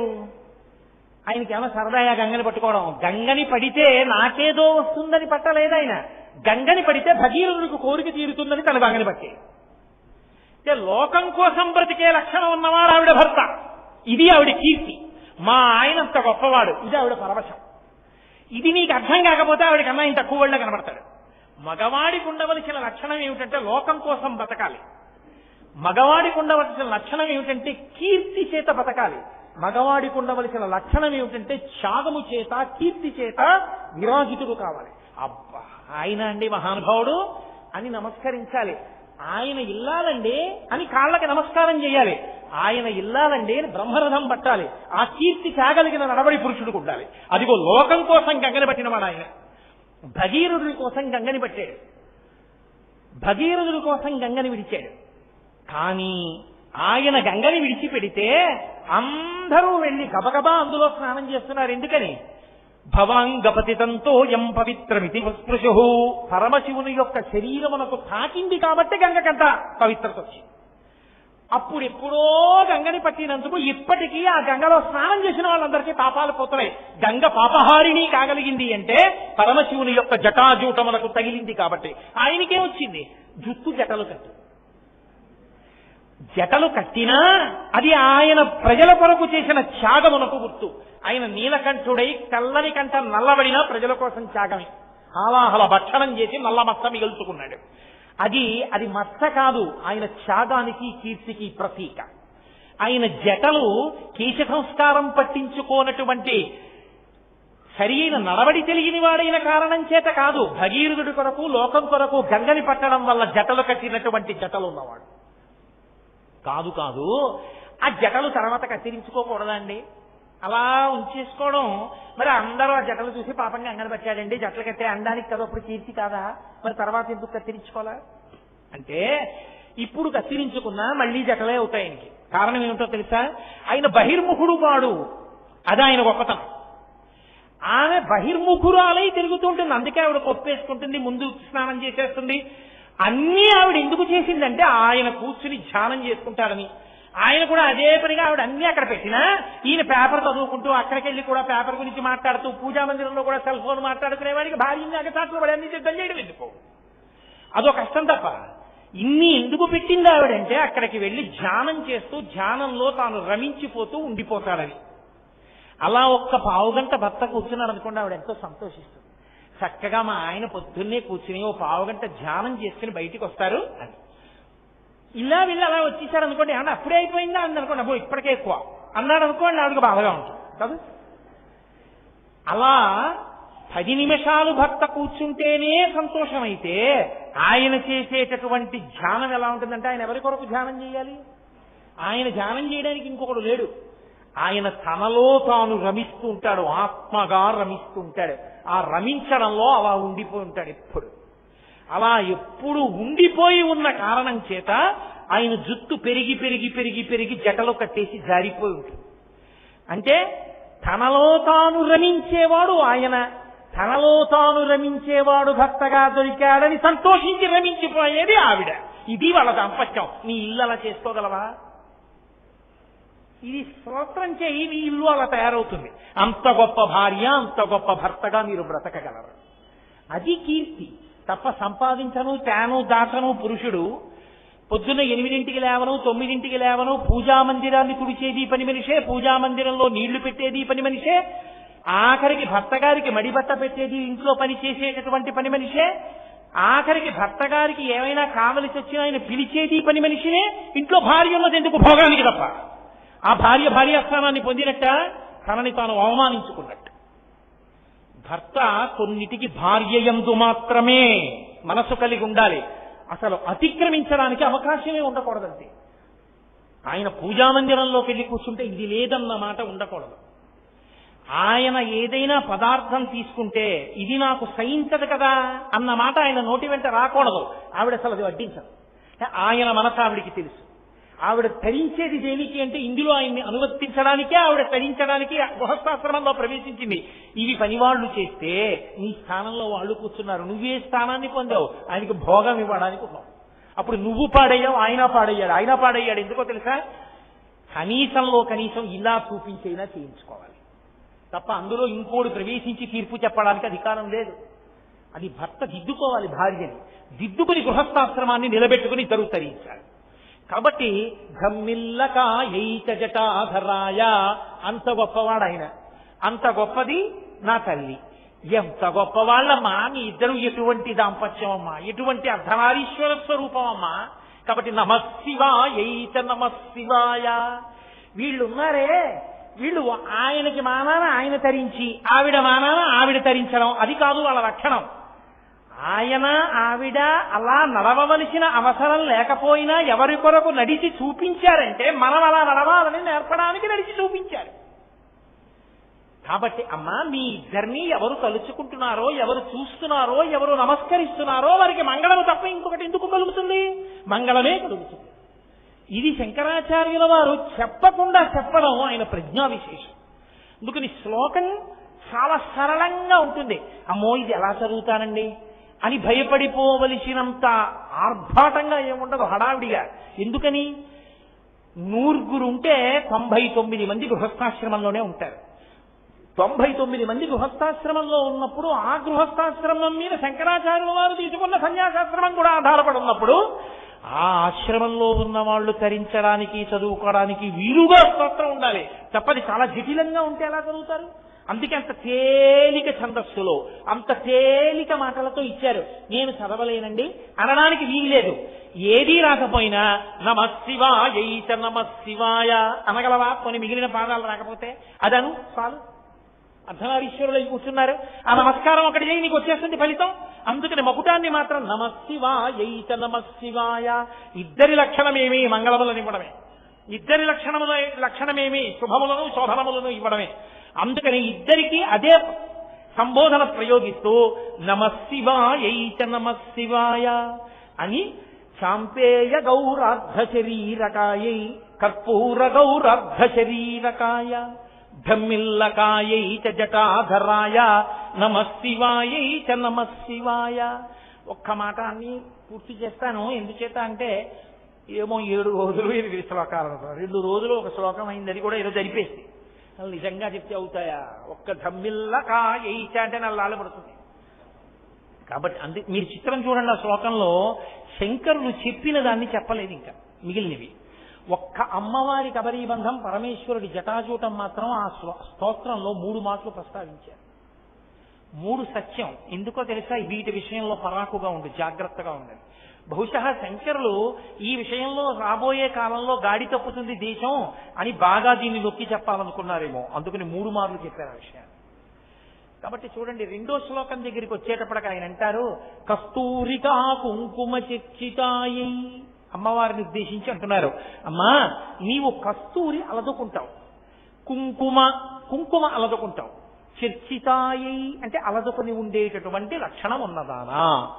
కస్తూరి మృగనాభి అని పేరు దానికి. ఒకానొక మృగం ఉంటుంది, జంతువు, కస్తూరి మృగము అంటారు. దాని నాభి నుండి స్రవిస్తుంది. అది విశేషమైనటువంటి సువాసనతో కూడుకున్నదై ఆ కస్తూరి అలంకారం చేసుకున్నటువంటి కారణం చేత అది దేనికి ఉద్దేశింపబడినదో తత్ఫలితాన్ని సాధించి పెట్టగలిగిన లక్షణం ఉంటుంది. లోకంలో ఒక విచిత్రమైన పోకడు ఉంటుంది. మనుష్యుడొక్కడే అన్నిటి నుంచి వచ్చినటువంటి గొప్ప గొప్ప వాటిని అనుభవించగలిగి ఉంటాడు. సముద్రంలో చేప ఉందనుకోండి, భూమి మీదకి ఎప్పుడు రాదు, సముద్రంలోనే పడి ఉంటుంది. అలాగే ఆ చేపని ఇంకో చేప తింటుంది, అంతే అది అలా ఉంటుంది. సముద్రంలో చేప నేల మీదకి వచ్చి నడవదు. నేల మీద నడిచేటటువంటి ఏనుగు సముద్రంలోకి వెళ్ళి ఈద్దామని సముద్రంలో ఈదదు. గాలిలో ఎగిరేటటువంటి పక్షి భూమి మీద నడవదు. భూమి మీద నడిచేటటువంటి ఎలక గాలిలోకి ఎగరదు. ఏ స్థానంలో ఆ స్థానంలో ఉంటాయి తప్ప వాటి స్థానంలోకి ఇంకొకటి ప్రవేశించదు. అది వాటికి ఉన్న కట్టుబాటు. అవి అలా ఉంటాయి. అందుకే అది ఎంత గొప్పదవనివ్వండి, రెండోది తీసుకోదు. ఏనుగుకి దంతం చాలా గొప్పది. కానీ ఏనుగు దంతం నవలడానికి పనికి రాకపోయినా అంత అందంగా ఏనుగు దంతాలున్నా ఆ ఏనుగు దంతాన్ని అడవిలో ఉన్నటువంటి ఏ ఇతర జంతువు తీసుకోదు. నాకు కావాలి దంతం అని పుచ్చుకోదు. దంతం కోసం ఏనుగుని ఇతర మృగాలు చంపవు. అలాగే మీకు జింక ఉంటుంది. జింక చాలా అందమైనటువంటి జంతువు. దాని చర్మానికి ఒక ప్రత్యేకమైన లక్షణం ఉంది. ధ్యానంలో చాలా తీవ్రమైన నిష్ట కల్పించగలిగిన శక్తి జింక చర్మమునకు ఉంటుంది. కానీ ఆ చర్మాన్ని ఏ జంతువు ఉపయోగించుకోదు. మాంసాన్ని తిని వదిలిపెట్టేస్తుంది. మనుష్యుడు మాత్రం మీరు చూడండి, సముద్రంలోకి వెళ్ళి ఓడలో వెళ్ళిపోతాడు. విమానం ఎక్కి పక్షిలా గాలిలో వెళ్ళిపోతాడు. భూమి మీద నడవవలసిన దాన్ని నడవలేకపోతే కారెక్కి వేగంగా వెళ్ళిపోతాడు. ఏనుగు దంతం ఊతేస్తాడు, జింక చర్మం ఊతేస్తాడు. ఆఖరికి సముద్రంలో ఉన్న చేపని తీసుకొస్తాడు. ఎక్కడో ఉండవలసిన పావుని తీసుకొచ్చి అద్దాల్లో బిగించి చూసి ఆనందిస్తాడు. తనకి సంబంధించిన వైభవాన్ని తాను అనుభవించడం కూడా చేత కానటువంటి జీవరాశిలో ఉన్న వివిధ జాతులలో ఉన్న సమస్త సౌందర్యాల్ని తెచ్చి అనుభవించే లక్షణం ఉన్నవాడు మనిషి ఒక్కడే. ఈ లక్షణం ఉంది కాబట్టే మనం ఏం చేస్తామంటే అక్కర్లేనివన్నీ తెచ్చి అనుభవిస్తూ ఉంటాం. ఏది అవసరమో అది తెచ్చుకుని ఇంట్లో పెట్టుకోడు. ఏది తరింప చేస్తుందో అది తెచ్చుకోడు. ఏది అక్కర్లేదో అది మాత్రం తెచ్చుకుని భోగస్థానం కింద వాడుకోవడం మొదలు పెడతాడు.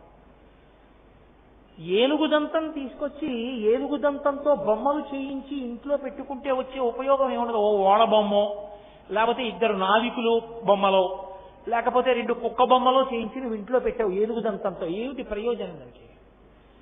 ఏనుగు దంతంతో పరమేశ్వరుడు యొక్క మూర్తిని చెక్కించావు. ఆ తెల్లతనం దానిలో నిబిడీకృతమై ఉంది కాబట్టి ఇప్పుడు నువ్వు దాన్ని సద్వినియోగం చేశావు అనడానికి అర్హత ఉంటుంది. సృష్టిలో పరమేశ్వరుడు ఇంత గొప్ప గొప్ప వాటిని ఎందుకు ఉంచాడంటే యథార్థములకు ఇవన్నీ మనుష్యులు ఉపయోగించుకోవడానికి. మీరు చూడండి, ఆవు ఎక్కడో గడ్డి తింటుంది, ఎక్కడో వాహినిలందు జలంబు త్రాగగా అంటాడు పరీక్షిత్ మహారాజు గారు భాగవతంలో. ఎక్కడో అలా ప్రవహిస్తున్నటువంటి నీటి గుంతలలో ఉన్నటువంటి నీటిని తాగుతుంది. అది మనకు అవసరమైన నీరు కాదు, అది తాగుతుంది ఆవు. మనకి పనికిరాని గడ్డి తాను తింటుంది. వాచివి అయిన గడ్డి తిని వాహినులందు జలంబు తాగగా నీ చరణంబులెవ్వడిని దళితంబుగా చేసే వాడు తా కీచరుడైనా అంటారు. అది మనకి పనికిరాని గడ్డి, మనకు పనికిరాని నీళ్లు తాను తాగుతుంది. పసిపిల్లల దగ్గర నుంచి వృద్ధుల వరకు అందరికీ జీర్ణమయ్యే పాలని, ఇహంలో చేసిన పాపాల్ని పోగొట్టుకుని పుణ్యాన్ని సంపాదించుకోవడానికి అభిషేకం చేయడానికి వీలైన పాలని ఇస్తుంది. ఆ ఆవు తన గోత్రనామాలతో తాను ఎప్పుడైనా అభిషేకం చేసుకుందా? మనం చేసుకుంటాం. మన కొరకు ఉపయోగింపగలం. ఆ ఆవు పాలు నువ్వు కాఫీకి ఉపయోగించుకుంటే నేరస్తుడివి నువ్వు. ఆ ఆవు పాలు అభిషేకానికి ఉపయోగించుకుంటే నువ్వు సక్రమంగా ఉపయోగించుకున్నవాడు. వస్తువు ఉండడం కాదు, వస్తువు ఎందుకుందో దాన్ని ఎందుకు ఉపయోగించుకోవాలో నీకు తెలిసి ఉండాలి. అలా ఉన్ననాడే నీ ఆశ్రమం సిద్ధిస్తుంది. ఏ ఆశ్రమంలో ఉన్నవాడు ఆ ఆశ్రమంలో ఉన్నదాన్ని వాడాలి, లేకపోతే దానికి అర్థం ఉండదు. బ్రహ్మచారి కాటుక పెట్టుకోకూడదు, గృహస్థు కాటుక పెట్టుకోవచ్చు. కంటికి చలవ చక్కగా పెట్టుకోవచ్చు, దోషం లేదు. బ్రహ్మచారి పూలదండ మెడలో వేసుకోకూడదు, గృహస్థు మెడలో పూలదండ వేసుకోవచ్చు. బ్రహ్మచారి నగలు పెట్టుకోడు, గృహస్థు మెడలో హారం వేసుకోవచ్చు. బ్రహ్మచారి తాంబూలం వేసుకోడు, గృహస్థు తాంబూలం వేసుకోవచ్చు. ఇంటి ఇల్లాలు మధ్యాహ్నం తాంబూలం వేసుకుని తీరాలి, భర్త ఆయుర్దాయం జరుగుతుంది. వేసుకోవలసినది వేసుకోవడం మానేసి భర్త గారు తాంబూలం పూజామందిరంలో పెట్టడం, భార్య తాంబూలం వేసుకోవడం. అప్పుడు ఇంకా ఈశ్వరుడు సృష్టించినటువంటి అపూర్వమైన ఆకులలో ఒకటి నాగవల్లి దళైర్యుతం ముక్తాచూర్ణే రసంయుక్తం తాంబూలం ప్రతిగృహ్యతాం అని కదా మంత్రం. నాగవల్లి అని పేరు దానికి. ఆ నాగవల్లి అనబడేటటువంటి తమలపాకుకున్న గొప్పతనం ఏమిటంటే అది పువ్వు పూయదు, కాయ కాయదు. కమల పుష్పాలు అని మీరు ఎక్కడైనా విన్నారా? ఎక్కడ ఉండవు. అలాగే సృష్టిలో అపురూపంగా వచ్చిన వాటిలో ఒకటి మృగనాభి.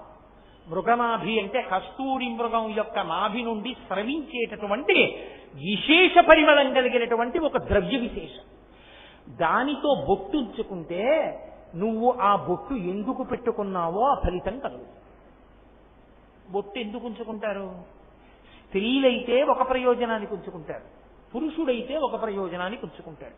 నువ్వు ఎన్ని ఉపన్యాసాలు విన్నావు, ఎన్ని పుస్తకాలు చదివావు అన్నది కాదు. నీకు బొట్టు పెట్టుకోవడం రానంతసేపు నీకు అసలు సనాతన ధర్మం గురించి ఏమీ తెలియదని గుర్తు. ఎందుచేత అంటే పురుషుడు బొట్టు ఎందుకు పెట్టుకోవాలి అంటే నేను పునర్జన్మ సిద్ధాంతాన్ని అంగీకరించాను అని చెప్పినట్టు. పునర్జన్మ సిద్ధాంతాన్ని అంగీకరించాడు అంటే ఈ శరీరం విడిచిపెట్టిన తరువాత జీవుడు ఇంకో శరీరంలో కడతాడు, ఇక్కడ చేసిన పాపపుణ్యాలు అనుభవిస్తాడు. కాబట్టి నేను ఒళ్ళు దగ్గర పెట్టుకుంటాను, వేదం ఏం చెప్పిందో అలా బతుకుతాను అని ఒప్పుకున్నాడు అని గుర్తు.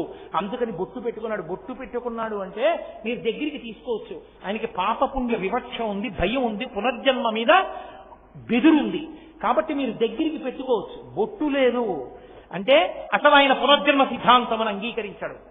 కాబట్టి ఇక్కడ పాపపుణ్యాలు ఏమవుతాయి? ఆయన ఇంకొకసారి అనుభవిస్తానని ఆయన ఒప్పుకోవట్లేదు.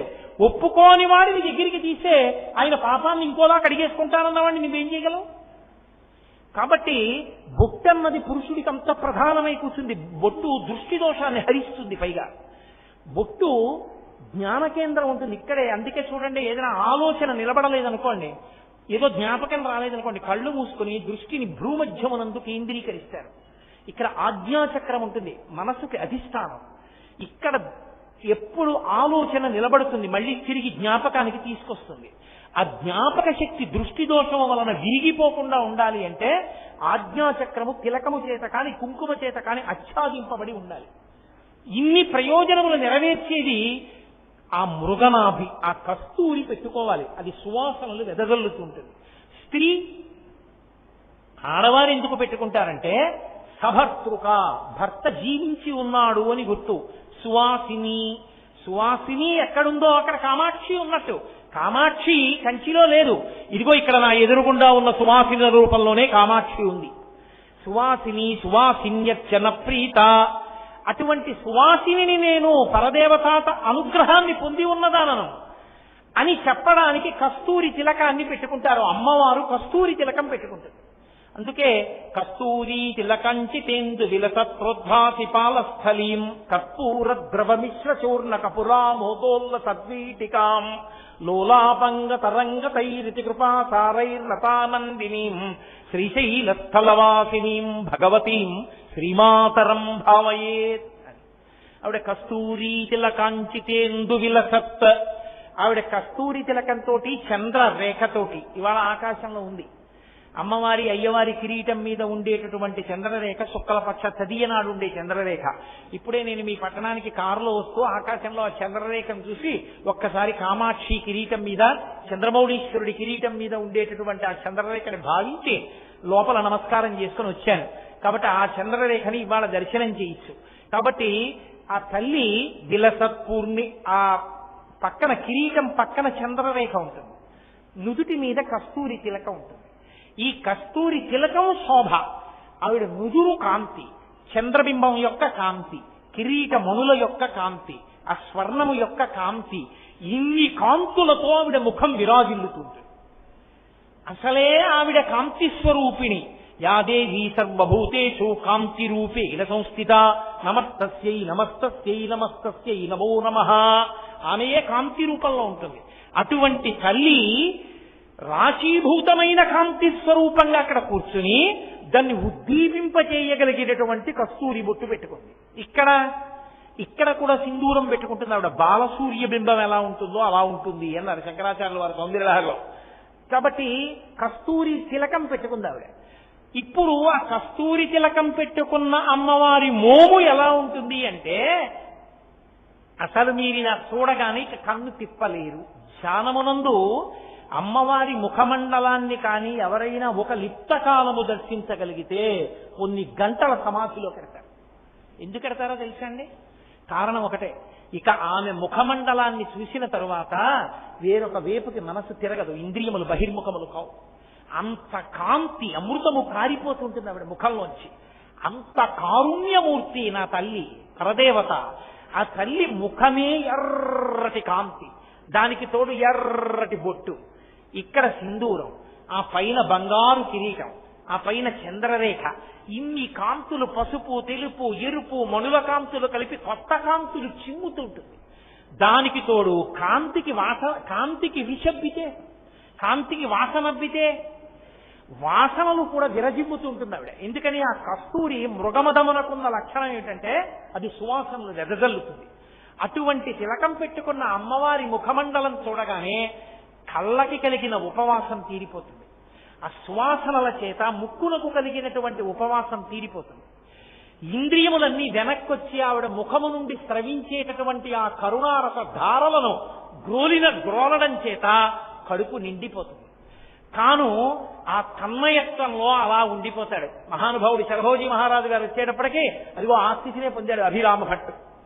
కాబట్టి అటువంటి ముఖమండలం కలిగిన తల్లి, అంతటి కాంతి స్వరూపిణి, ఏవి కాంతిని ఉద్దీపింపచేస్తాయో వాటిని ఆవిడ అలంకారం చేసుకుంటుంది. కాంతిని నొక్కేస్తాయి ఏవి, ఏదో దీపం ఉందనుకోండి, నిప్పుల మీద మీరు బూది జల్లేశారనుకోండి, కాంతి అణగిపోతుంది. ఖచ్చితంగా దీనికి వ్యతిరేకంగా ఆలోచుకుంటాడు ఆయన బూది రాసుకుంటాడు. అంత మాత్రం చేత పనికి మారినవాడు కాదు. ఆయన బూది రాసుకోవడంలో గొప్పతనం ఏమిటో ఇవాళ మీకు కస్తూరిక అంతే చెప్పాను, ఇంకా అది కూడా పూర్తి చేయలేదు. కుంకుమ చర్చితాయి, దీన్ని రేపటి రోజున పూర్తి చేస్తాను. రేపు ఆదివారం కాబట్టి మీకు మరి కొంచెం సావధానం ఉంటుంది. కాబట్టి రేపు ఖచ్చితంగా 6 గంటల 30 నిమిషాలకి మళ్ళీ ప్రారంభం చేసి 2వ శ్లోకాన్ని చెప్తాను.